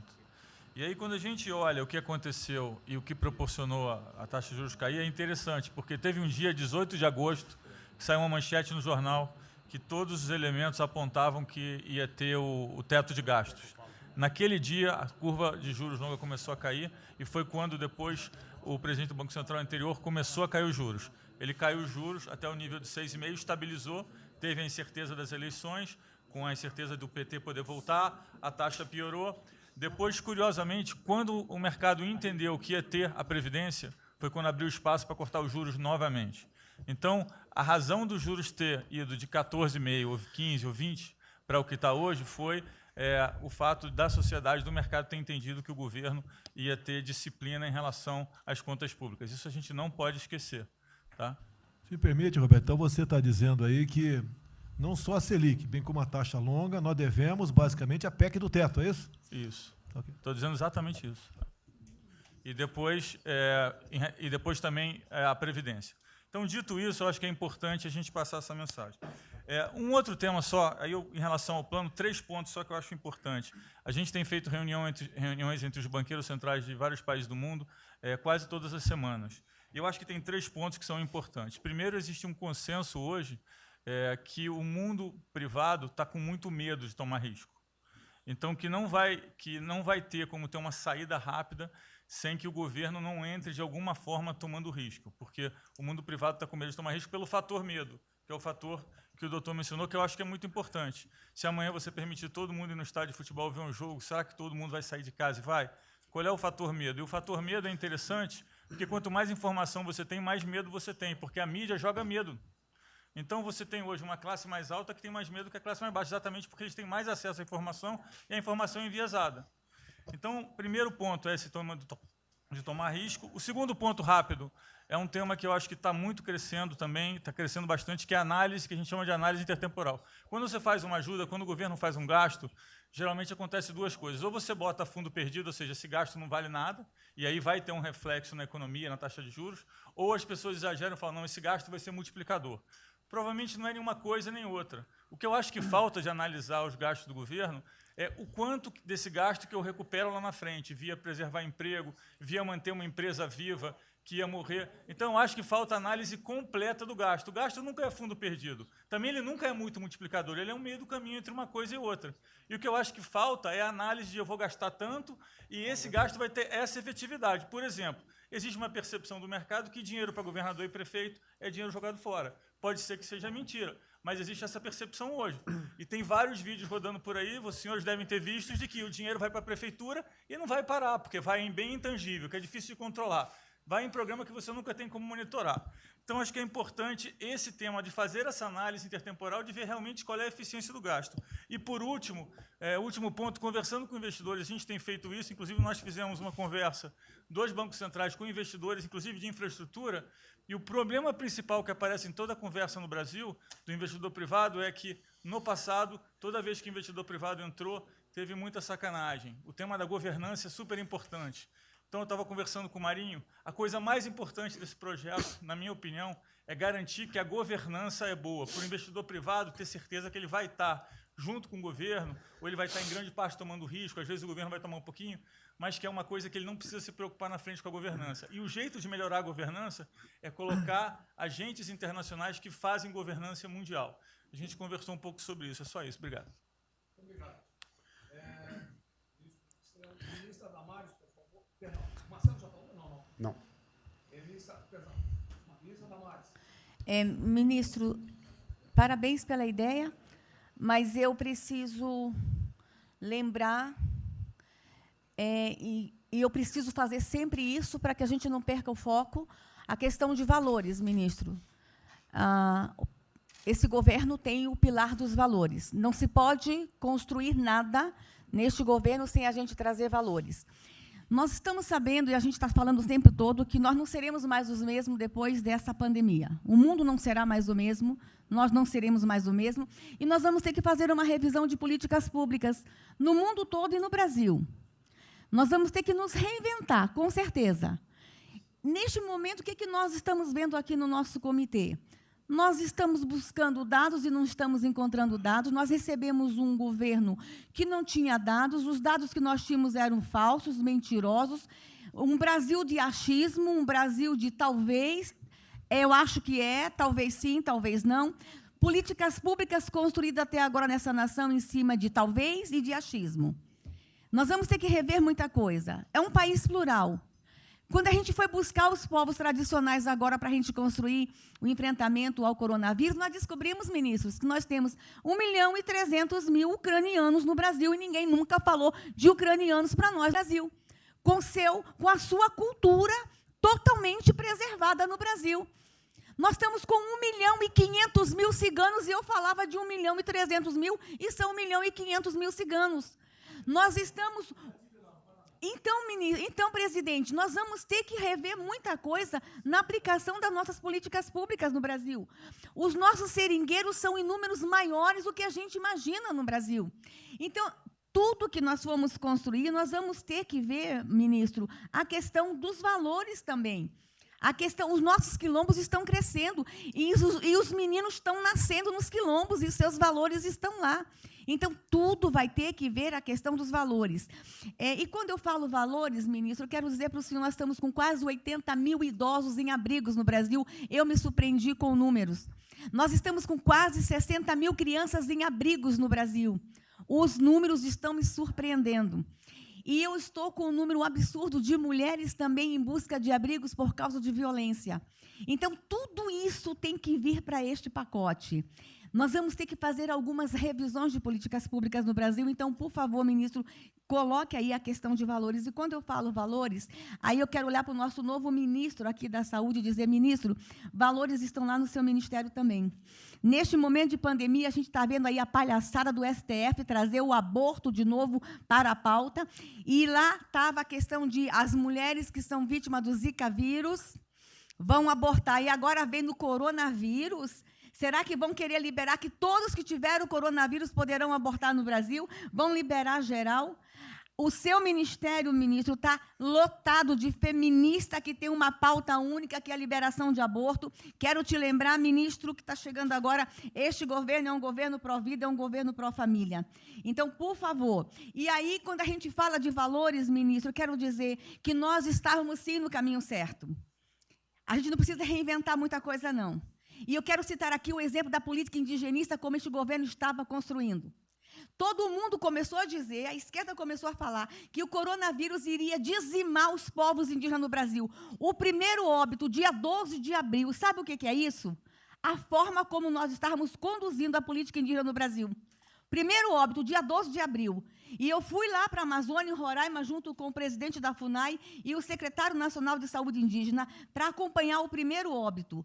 A forma como a gente conduziu deu muito certo. Vamos ter que melhorar? Vamos ter que melhorar. E por que nós fomos lá, presidente? Porque nós recebemos a notícia que haveria contaminação criminosa em Roraima, em Amazônia, de propósito, em índios, para dizimar aldeias e povos inteiros para colocar nas costas do presidente Bolsonaro.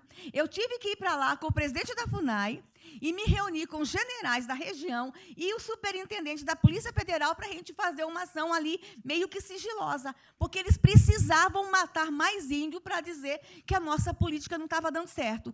Então, o que a gente estava fazendo estava dando certo, o que nós estamos fazendo está dando certo. Então, aqui, general, todo o nosso trabalho que envolve políticas de valores precisa estar aqui no Pró Brasil. E aí, presidente, só para encerrar, eu quero dizer para o senhor que a sua angústia tem razão de ser. Nunca houve tanta violação de direitos no Brasil como neste período. Direitos fundamentais foram violados. No nosso Disque 100 tem mais de 5.000 registros, ministros, de violação de direitos humanos. Mas o senhor tem uma ministra de Direitos Humanos e uma equipe muito corajosa. São mais de 5.000 procedimentos e ações que estão sendo construídos. Governadores e prefeitos responderão processos. Idosos estão sendo algemados e jogados dentro de camburões no Brasil. Mulheres sendo jogadas no chão e sendo algemadas por não terem feito nada. Nós estamos vendo padres sendo multados em R$90 mil porque estavam dentro da igreja com 2 fiéis. A maior violação de direitos humanos da história do Brasil nos últimos 30 anos está acontecendo neste momento. Mas nós estamos tomando providências, a pandemia vai passar, mas governadores e prefeitos responderão processos. E nós vamos pedir, inclusive, a prisão de governadores e prefeitos. E nós estamos subindo o tom. E discursos estão chegando. O nosso ministério vai começar a pegar pesado com governadores e prefeitos. Nunca vimos o que está acontecendo hoje. Se eles falavam que nós éramos violadores de direitos, eles estão. Inclusive, o governador Wellington, agora, ontem, determinou que a polícia poderá entrar nas casas. Vocês não imaginam o que ele vai fazer. Poderá entrar assinou. A polícia poderá entrar na casa sem mandato. Então, assim, as maiores violações estão acontecendo nesses dias. Então, nós estamos fazendo enfrentamento, mais de 5 procedimentos, o nosso ministério já tomou iniciativa e nós estamos pedindo, inclusive, a prisão de alguns governadores. Então, está aí algumas respostas. Valores, por favor. Valores. Ministro Damares, houve aqui uma apresentação, uma representação do ministro Paulo Guedes, que a senhora vai receber mais dinheiro. Até que o menos recebe ela. Que menos recebe é ela. Obrigada. Ministro Marcelo, por favor. Obrigado, vou ser bem breve também. Primeiro, parabenizar o ministro Braga Neto pelo Pro Brasil. Eu queria deixar uma coisa seguinte, eu fico meio... Não é trabalho meu, hein? É trabalho da equipe e eu roubei ideia de um bando de gente aqui. Eu roubei ideia aqui, ali, eu roubei ideia, tá? Eu aproveitei a ideia, eu só coordenei. Um cronograma importante do projeto. Obviamente, todos os ministérios, como o Ministério do Turismo, também já estamos finalizando até amanhã esse programa de retomada. E, presidente, o turismo, obviamente, ele tem uma importância muito grande para a economia, o Paulo Guedes sabe disso, mais de 8%, ou seja, quase 10% do PIB nacional é turismo. E o presidente falou que vai extinguir o ministério porque o turismo acabou. Agora precisa do ministério mais do que nunca, presidente. O turismo ele vinha numa crescente muito importante. O ano de 2019 cresceu 2,6%, enquanto a economia cresceu 1%. Gerou 163% a mais de emprego do que o ano de 2018. E, obviamente, no meio dessa pandemia, foi o primeiro a ser impactado e de forma brutal. O Rogério Marinho sabe bem disso e nos ajudou muito aí.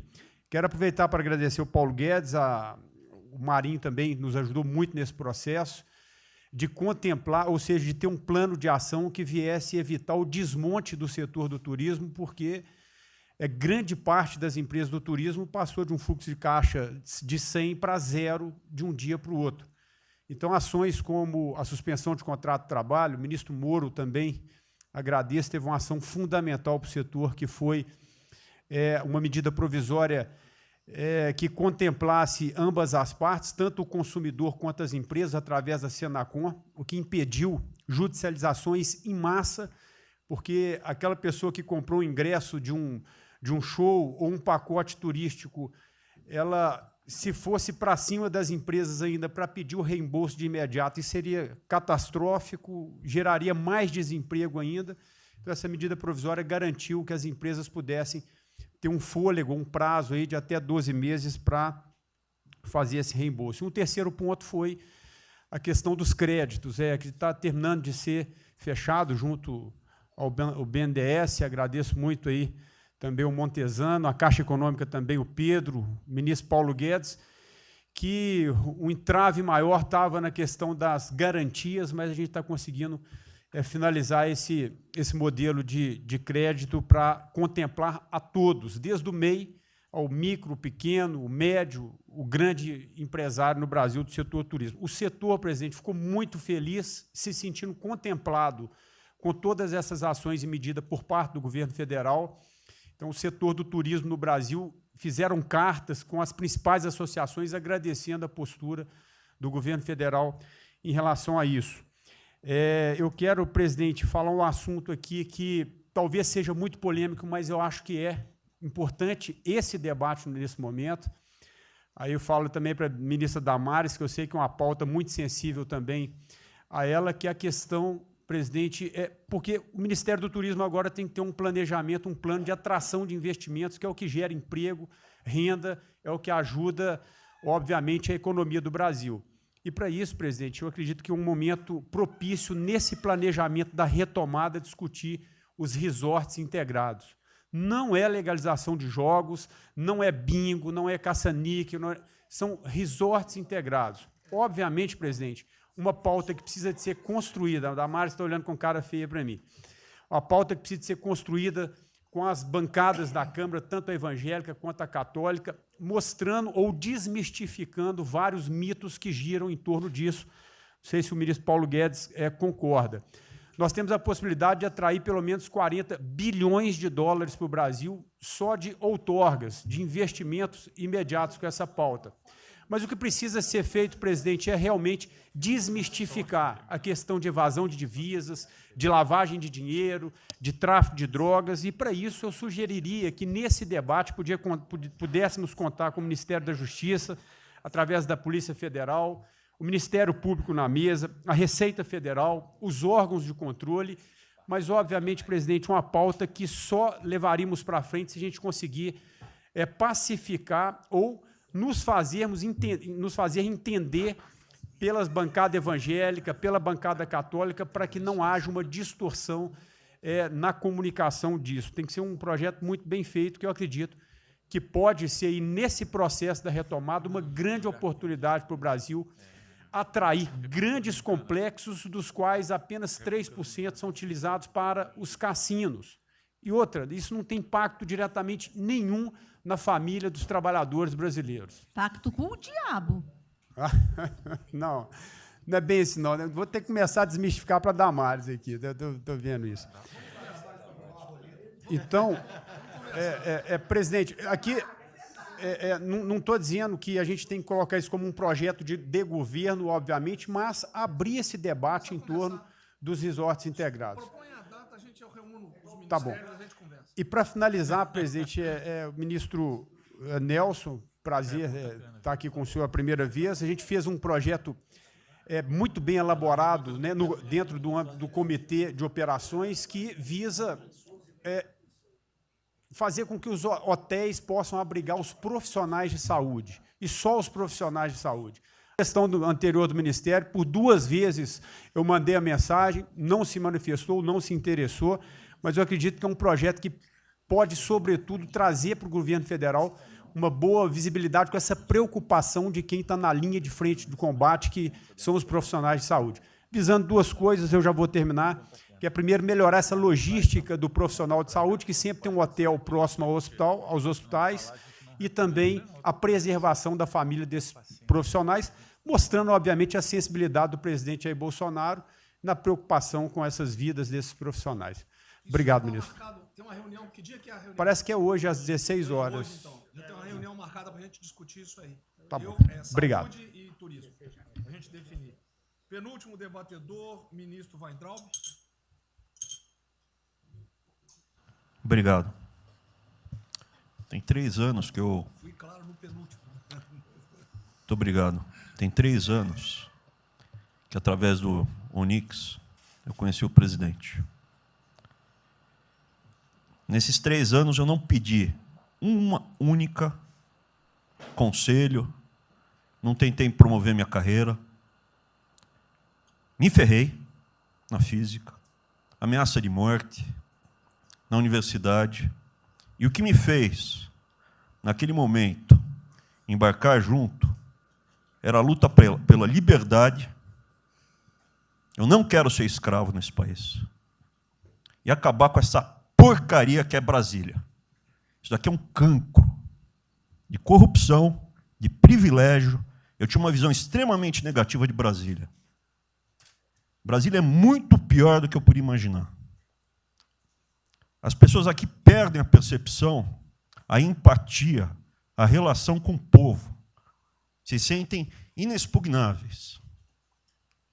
Eu tive o privilégio de ver a mais da metade aqui desse time chegar. Eu fui secretário executivo do ministro Onix. Eu acho que a gente está perdendo um pouco desse espírito. A gente está perdendo a luta pela liberdade. É isso que o povo está gritando. Não está gritando para ter mais Estado, para ter mais projetos, para ter mais... O povo está gritando por liberdade. Ponto. Eu acho que é isso que a gente está perdendo. Está perdendo mesmo. O povo está querendo ver o que me trouxe até aqui. Eu, por mim, botava esses vagabundos todos na cadeia, começando no STF. E é isso que me choca. Era só isso, presidente. Eu realmente acho que toda essa discussão de vamos fazer isso, vamos fazer aquilo, eu vi muitos ministros que chegaram, foram embora. Eu percebo que tem muita gente com agenda própria. Eu percebo que tem, assim, tem um jogo que é jogado aqui, mas eu não vim para jogar o jogo. Eu vim aqui para lutar. E eu luto e me ferro. Eu estou com um monte de processo aqui no Comitê de Ética da Presidência. Eu sou o único que levou processo aqui. Isso é um absurdo o que está acontecendo aqui no Brasil. A gente está conversando com quem a gente tinha que lutar. A gente não está sendo duro bastante contra os privilégios, contra o tamanho do Estado. E eu realmente estou aqui de peito aberto, como vocês sabem disso. Levo tiro. Odeio o Partido Comunista. Ele está querendo transformar a gente numa colônia. Esse país não é... Odeio o termo povos indígenas, odeio esse termo, odeio. O povo cigano, só tem um povo nesse país. Quer, não quer sair de ré. É povo brasileiro, só tem um povo. Pode ser preto, pode ser branco, pode ser japonês, pode ser descendente de índio, mas tem que ser brasileiro, pô. Acabar com esse negócio de povos e privilégios. Só pode ter um povo. Não pode ter ministro que acha que é melhor do que o povo, do que o cidadão. Isso é um absurdo. A gente chegou até aqui. O senhor levou uma facada na barriga. Fez mais do que eu. Levou uma facada. Mas eu também estou levando bordoada e estou correndo risco. E fica escutando esse monte de gente defendendo privilégio e teta. Entendeu? É isso. Negócio, empréstimos. A gente veio aqui para acabar com tudo isso, não para manter essa estrutura. E esse é o meu sentimento extremamente chateado que eu estou vendo. Essa oportunidade se perder. Eu sou, evidentemente, eu estou no grupo dos ministros que está mais ligado com a militância, evidente, porque eu era um militante. Eu estava militando de peito aberto, continuo militando, do ponto de vista de carreira. Eu poderia ter tentado me dar bem. Não foi isso que eu fiz. Não foi isso que eu fiz. Sei que isso daqui é um palácio, existem intrigas palacianas, estou sendo muito franco. E a gente pode sim perder a liberdade, perder esse país. Ninguém vai se dar bem se a gente perder esse país. Quem vai se dar bem são pouquíssimas famílias. Pouquíssimas famílias. Não se iludam. Não se iludam. Era isso. Deixa eu complementar aqui. O que o Weintraub está falando, eu estou com 65 anos, a gente vai se aproximando de quem não deve. Eu já tenho que me policiar no tocante a isso daí. São pessoas aqui em Brasília, dos 3 poderes, que não sabem o que é povo. Eu converso com alguns, não sabe o que é um feijão com arroz, não sabe o que é um supermercado, esqueceu. Acha que o dinheiro cai do céu. Eu estou com meus privilégios garantidos, meus 100 mil por mês, em média, 100 mil por mês a galera ganha, né? Legalmente, e acha que isso vai acabar nunca. Como alguns acham que a liberdade... qual é desse cara? Está maluco? Eu estou vendo o mais antigo aqui, o Joelino aqui. Ele sabe o que foi 64. Muitos aqui não sabem. Essa cambada que tentou chegar no poder em 64, se tiver chegado, ele estava fudido todo mundo aqui. Cortando, eu estava felicíssimo se estivesse cortando cana, ganhando $20 por mês. Não pode esquecer disso. Nós não podemos esquecer o que é esse povo. Eu vou convidar os ministros para domingo e passar a Serena Taguatinga. Convite, não é missão, não, convite. Para ver como é que está o cara na esquina. E para ver uns merda, para falar aí, né, uns merda de sempre. O cara rompeu o isolamento, está dando um pé. Tem pé pro cacete, pô. Você está passando fome, está na merda, porra. Sentir o cheiro de povo. Como eu falei lá, é uma experiência para todo político sentir. Ir lá ver como é que está o negócio. Ou a gente tem que estar como se fosse, né, um general na retaguarda e deixar a tropa se ferrar na frente. Não, o general está na frente, o coronel está na frente, o capitão está na frente. Nossos heróis da Segunda Guerra Mundial estiveram na frente de campo de batalha. Se precisar aqui, tenho certeza que nossas Forças Armadas vão cumprir com o seu papel. Mas, né, nós temos que dar exemplo. E mostrar que o Brasil não é... Eu sou mais educado que o Weintraub, até me poli muito, né, no linguajar que ele usou, mas não é isso. Que o pessoal pinta por aí. Se reunindo de madrugada, para lá, para cá. Sistema de informações. O meu funciona. O meu particular funciona. Os que tem oficialmente, desinforma. E voltando ao tema, eu prefiro não ter informação do que ser desinformado por sistema de informações que eu tenho. Então, pessoal, muitos vão poder sair do Brasil. Mas não quero sair, ver a minha irmã de Eldorado, outra de Cajati, o coitado do meu irmão, capitão do exército lá de Miracatu, se fuder, porra. Como é perseguido o tempo todo. A bosta da Folha de São Paulo diz que meu irmão foi expulso de um açougue em registro, que estava comprando carne sem máscara. Comprovou no papel, estava em São Paulo nesse dia.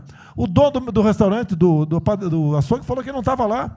E fica por isso mesmo, eu sei que é problema dele, né? Mas é a putaria o tempo todo para me atingir mexendo com a minha família. Já tentei trocar gente da segurança nossa no Rio de Janeiro, oficialmente, e não consegui. Isso acabou. Eu não vou esperar fuder minha família toda, de sacanagem, ou amigos meus, porque eu não posso trocar alguém da segurança na ponta da linha que pertence à estrutura nossa. Vai trocar. Se não puder trocar, troca o chefe dele. Pode trocar o chefe dele? Troca o ministro. E ponto final. Não estamos aqui para brincadeira. Vai ver um garoto aqui, ó, com todo respeito, do BNDES. Tá, eu conheci ele, usava calção lá. Tá? Pô, ele veio dos Estados Unidos para cá, podia estar muito bem lá. Veio para cá, vai tentar mudar o Brasil, a convite do Paulo Guedes, que é amigo dos pais dele, por coincidência, né, Paulo Guedes? Coincidência. Eu não lembro dos teus pais, lembro de você, tá certo? Mas alguém que está investindo aqui. E todos nós temos que pensar nisso. O que esses filha de uma égua querem, é a nossa liberdade. Olha, como é fácil impor uma ditadura no Brasil, como é fácil. O povo está dentro de casa. Por isso que eu quero, ministro da Justiça e ministro da Defesa, que o povo se arme. Que é a garantia que não vai ter um filho da puta aparecer para impor uma ditadura aqui. Porque é fácil impor uma ditadura. Facílimo. Um bosta de um prefeito, faz um bosta de um decreto, algema e deixa todo mundo dentro de casa. Se tivesse armado, ia para a rua.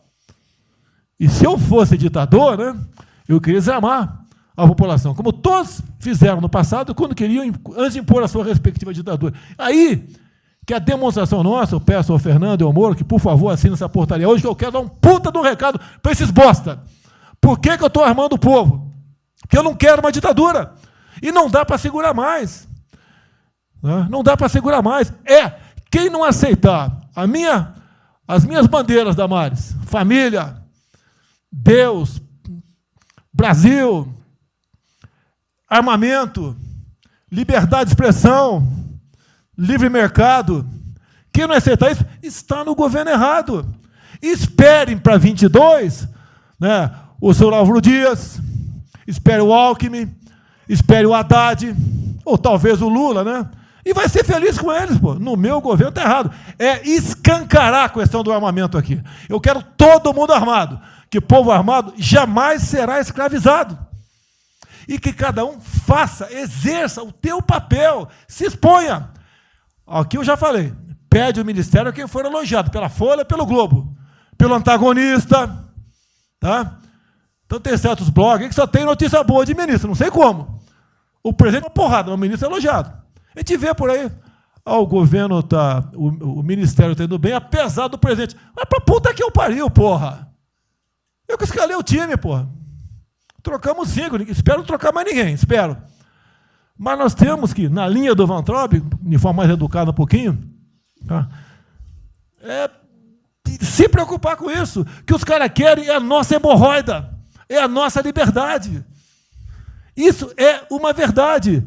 O que esses caras fizeram com o vírus, esse bosta desse governador de São Paulo, esse estrume do Rio de Janeiro, entre outros, é exatamente isso. Aproveitaram o vírus, está um bosta de um prefeito lá de Manaus agora, abrindo covas coletivas. Um bosta, que quem não conhece a história dele, procura conhecer, que eu conheci dentro da Câmara, que é do meu lado. Ah.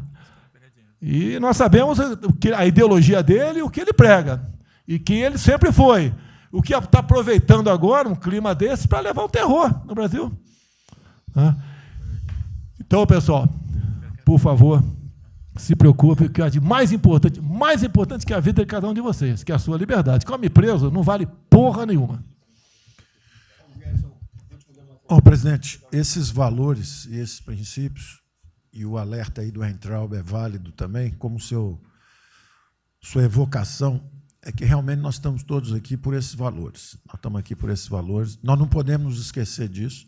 Nós podemos conversar com todo mundo aqui, porque é o establishment, porque nós precisamos dele para provar coisas, mas nós sabemos que nós somos diferentes, nós temos noção que nós somos diferentes deles, e quando eles cruzam a linha, a gente solta a mão e sai andando sozinho. Enquanto eles estiverem no trilho conosco, no caminho de fazer as reformas que nós prometemos, nós estamos juntos. Na hora que o cara soltou a mão e passou para o lado de lá, a gente deixa o cara ir sozinho, a gente continua sozinho e vai procurar outra conversa, em outro lugar. Então, eu acho que manter essa ideia que nos trouxe aqui, e eu tenho dito isso em todo lugar, e lá fora, eu converso. Semana passada, conversei com os ministros da Fazenda de G20, conversei com os ministros também de Economia dos BRICS, e a mensagem que eu levo é sempre a mesma: o Brasil vai surpreender o mundo. Vocês duvidavam da nossa democracia, duvidavam do nosso presidente é democrata e vai fazer as mudanças. E aprovamos a reforma da Previdência o ano passado, enquanto os franceses fizeram passeatas contra a reforma da Previdência. Agora, a mesma coisa, estou dizendo, nós vamos continuar aprofundando as reformas, nós vamos seguir.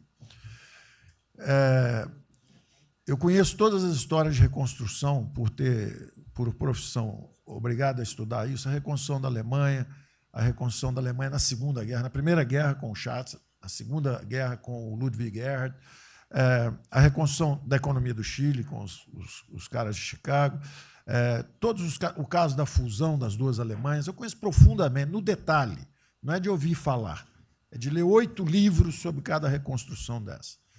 Então, eu li Keynes 3 vezes no original antes de eu chegar a Chicago. Então, para mim, não tem música, não tem dogma, não tem blá, blá, blá. Tem estudos sobre todas as ocasiões. E nós demos uma demonstração disso quando nós estávamos indo numa direção norte, com as reformas estruturantes, e, de repente, em 3 semanas e meia, nós fomos para o sul. E nós somos elogiados hoje lá fora. Semana passada, todo mundo elogiando, fazendo referência, que o Brasil está à frente de todos os emergentes e Pari-Passu ali só está atrás um pouquinho dos Estados Unidos, porque os Estados Unidos está naquele caso que é o cara que tem a moeda forte, emite 1 trilhão para cada problema que ele tem e ninguém reclama. Fizemos vários programas antes dos alemães, vários programas antes dos ingleses, vários programas, de todo tipo. Então, se não existe algo aqui, é dogma.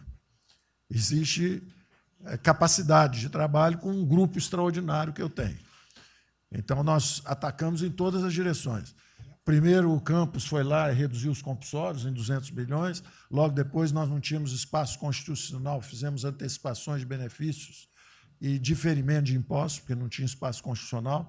Logo depois, tivemos espaço pelo Supremo e pelo Congresso. Entramos nas constitucionais, gastamos 300 e poucos bilhões, que não é muito. Para terem uma ideia, o último déficit do governo Temer foi 160. Nós gastamos 300. Né? Não gastamos tanto assim, mas atingimos 50 milhões de brasileiros, como diz lá o Pedro. 70 milhões de brasileiros. Né? Lançamos essa camada para os mais frágeis, pegamos os idosos, pegamos as empresas, microcrédito, depois de 0 a 360 mil, depois de 360 mil a 10 milhões.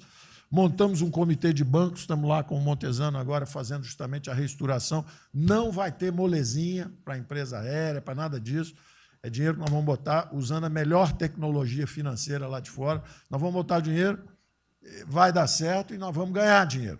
Nós vamos ganhar dinheiro usando recursos públicos para salvar grandes companhias. Agora, nós vamos perder dinheiro salvando empresas pequenininhas. Então, nós estamos fazendo tudo by the book direitinho. Na conversa com os ministros da Fazenda lá de fora, eu disse que nós estamos com um déficit extraordinariamente alto esse ano,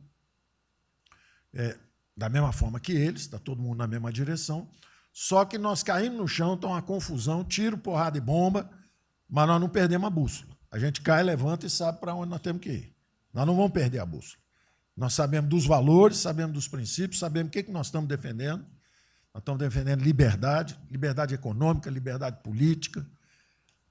Nós sabemos o que nós estamos defendendo. E estamos agora, no meio dessa confusão, derrubando a última torre do inimigo, que é uma coisa que nós vamos fazer a reconstrução e a nossa transformação econômica. A outra coisa são as torres do inimigo que a gente tinha que derrubar. Uma era o excesso de gasto na Previdência, derrubamos assim que entramos. A segunda torre era os juros estão descendo e vão descer mais ainda. O Campos tem o mapa já, nós estamos descendo. Então, para ter uma ideia, o ano passado, para esse ano, 120 bilhões a menos de juros. Um plano Marshall por ano, né? Sem juros, de juros a menos. Então, nós sabemos, e é nessa confusão toda, todo mundo está achando que estão distraídos, abraçaram a gente, enrolaram com a gente, nós já botamos a granada no bolso do inimigo. 2 anos sem aumento de salário. Era a terceira torre que nós podíamos derrubar. Nós vamos derrubar agora também. Isso vai nos dar tranquilidade de ir até o final. Não tem jeito de fazer um impeachment se a gente tiver com as contas arrumadas, tudo em dia, acabou, não tem jeito, não tem jeito. E o presidente está no ponto futuro, porque o presidente falou o seguinte, tudo bem, tem a primeira onda que é a da saúde, mas tem a segunda que é da economia, e uma vem agarrada com a outra. Nós estamos ainda tentando sair da primeira, a segunda já está querendo bater. Eu ainda acho que nós estamos preservando os sinais vitais da economia brasileira. Ela, para mim, ainda é um urso hibernando.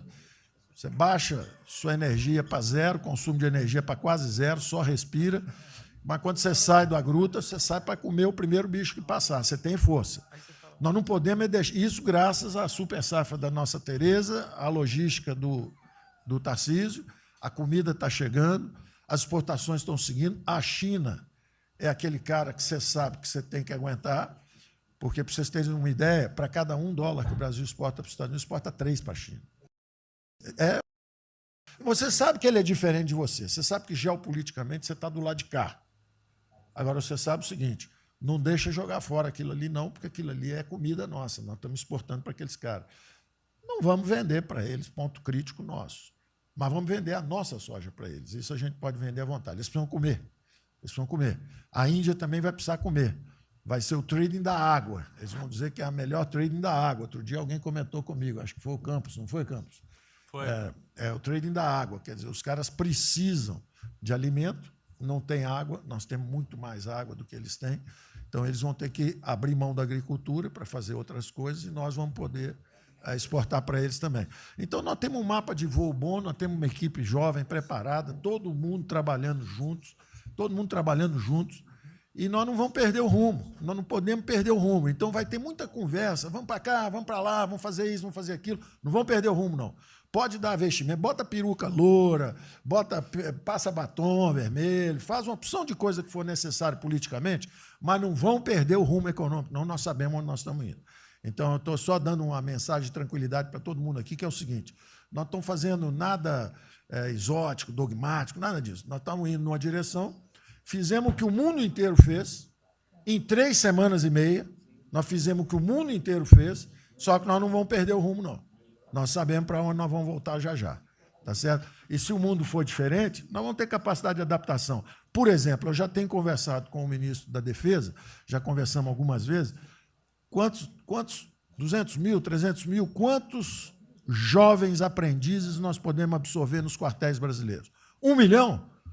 1 milhão a R$200, que é o Bolsa Família, R$300, para o cara de manhã faz calistenia, aprende civil, organização social, como é que é o OSPB, né? Organização Social Política, né? Faz ginástica, canta o hino, bate continente, de tarde aprende a ser um cidadão, pô. Aprende a ser cidadão, disciplina, usar o tempo construtivamente, pô. Voluntário para fazer estrada, para fazer isso e aquilo. Sabe quanto custa isso? R$200 por mês, 1 milhão de cada, 200 milhões, pô. Joga 10 meses aí, 2 bi, isso é nada. Então, nós vamos pegar na reconstrução, nós vamos pegar 1 bilhão, 2 bilhões e contrata 1 milhão de jovens aqui. A Alemanha fez isso na reconstrução. Aí você também quer fazer estrada, precisa de 3, 4 bilhões a mais, tem um orçamento de 8, toma aqui seus 4 bilhões. Isso não faz falta. Isso não faz falta. Não é isso o problema. A mesma coisa o nosso problema do jogo, lá nos recursos integrados, não tem problema nenhum, são bilionários, são milionários, executivos do mundo inteiro. O cara vem, fazem convenções. Olha, o turismo saiu de 5 milhões em Singapura para 30 milhões por ano. O Brasil recebe 6. Uma pequena cidade recebe 30 milhões de turistas. O sonho do presidente de transformar o Rio de Janeiro em Cancún, lá Angra dos Reis em Cancún, aquilo ali pode virar Cancún rápido. Entendeu? A mesma coisa, Espanha. Espanha recebe 30, 40 milhões de turistas. Isso aí é uma cidade da Ásia. Macau recebe 26 milhões hoje na China.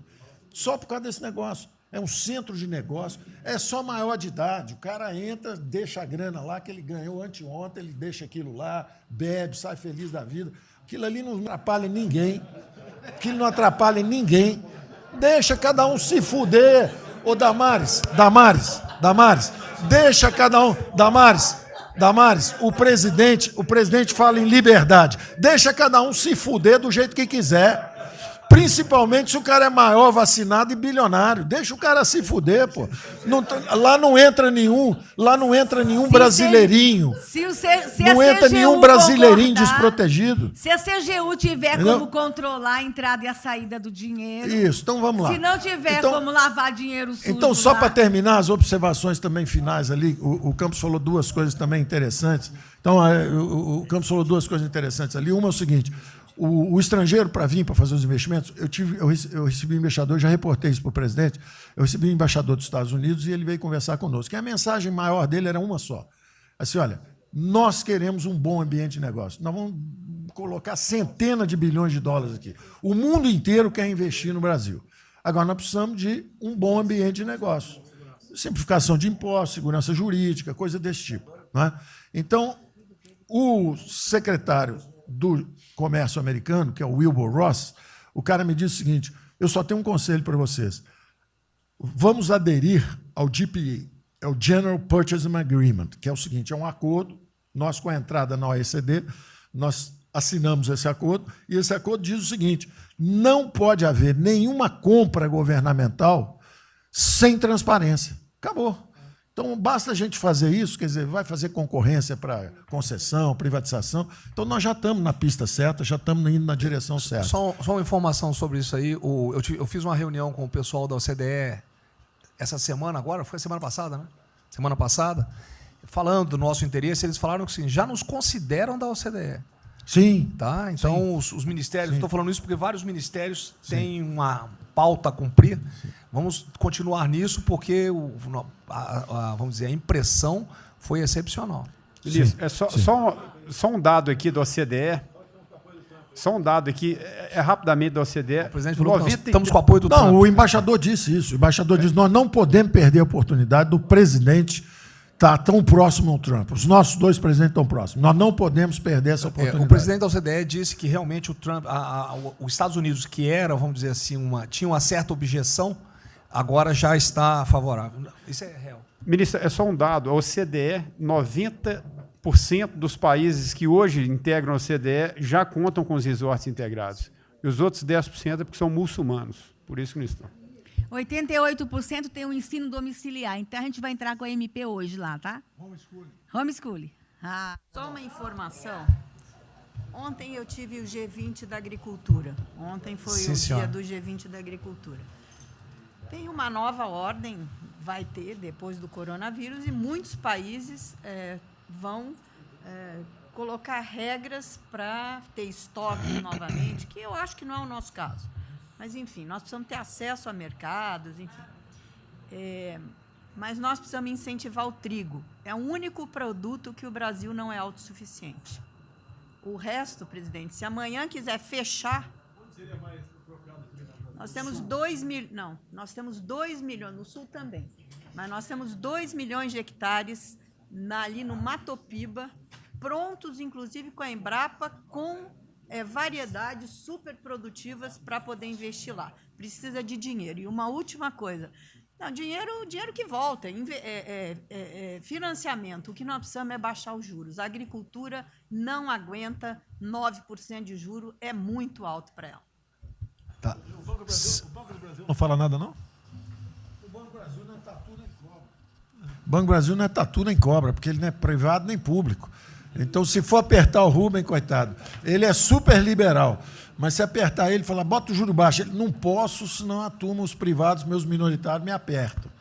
Aí você fala assim, bota o juro alto. Ele, não posso, porque senão o governo me aperta. O Banco do Brasil é um caso pronto de privatização. É um caso pronto, e a gente não está dando esse passo. O senhor já notou que o BNDE e a Caixa, que são nossos públicos, a gente faz o que a gente quer. O Banco do Brasil não consegue fazer nada, e tem um liberal lá. Então tem que vender essa porra logo. Na próxima reunião aí. Apesar de todo o aumento de risco que passou a haver no sistema bancário, o Banco do Brasil está expandindo bastante seus empréstimos. E a agricultura, a ministra Tereza Cristina testemunha aqui de que o apoio está sendo muito grande. E nós estamos numa situação confortável, ministro, porque, primeiro, porque, em termos de liquidez, o público vê o Banco do Brasil como um porto seguro. Então, nós não estamos tendo problemas que outros bancos estão tendo, de preocupação com a liquidez do banco, com a rigidez do banco. E na nossa formação de resultado, as pessoas físicas têm um papel preponderante dentro do Banco do Brasil. E nós temos a felicidade, nesse momento, de contar com folhas de pagamento de empresas públicas, das Forças Armadas, né, que, em termos relativos, estão numa situação mais segura do que o cidadão comum, que não participa de empresas públicas. Mas só confessa o seu sonho. Hein? Confessa o sonho. Agora, confessa o seu sonho. Em relação à privatização... Só em 23 você confessa, agora não. Em relação à privatização, eu acho que fica claro que com o BNDES cuidando do desenvolvimento e com a Caixa cuidando da área social, o Banco do Brasil estaria pronto para um programa de privatização. Né? Mas isso a gente pode fazer... Só se discute, só se fala isso em 23. Tá? A gente pode fazer um dia um seminário aí que possa estender aí. Porque o Banco do Brasil, no passado, teve muitos privilégios pelo fato de ser público. Né?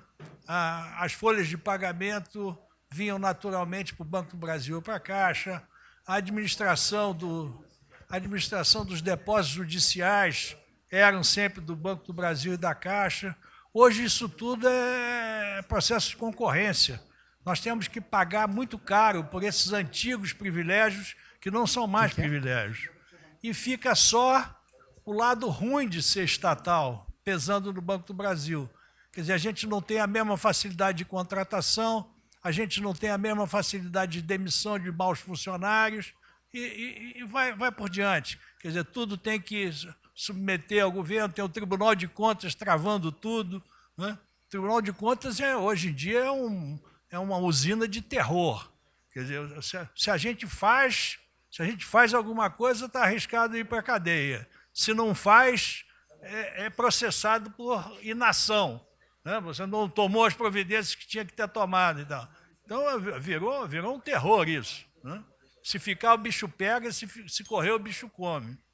Agora, se me permite, eu queria fazer uma observação rápida sobre a área de medicina. Eu acompanho os números diariamente. Eu vejo que os óbitos, eles chegaram diários, passaram de 200 durante alguns dias, 4, 5 dias, mais de 200 pessoas sendo mortas. De uns 4, 5 dias para cá, esses óbitos caíram bastante, já não chegam mais na casa de 200. A minha sensação, de quem não é especialista no negócio, mas que observa os números, é que o tal do pico, o tal do famoso pico, que gerava tantas preocupações, a minha sensação é que esse pico já passou, né? Agora... É que o senhor não viu o número que nós mostramos lá em cima agora, mas isso é outra história. Senhores, sem querer cortar, muito obrigado a todos, porque senão não termina. Presidente, perdão.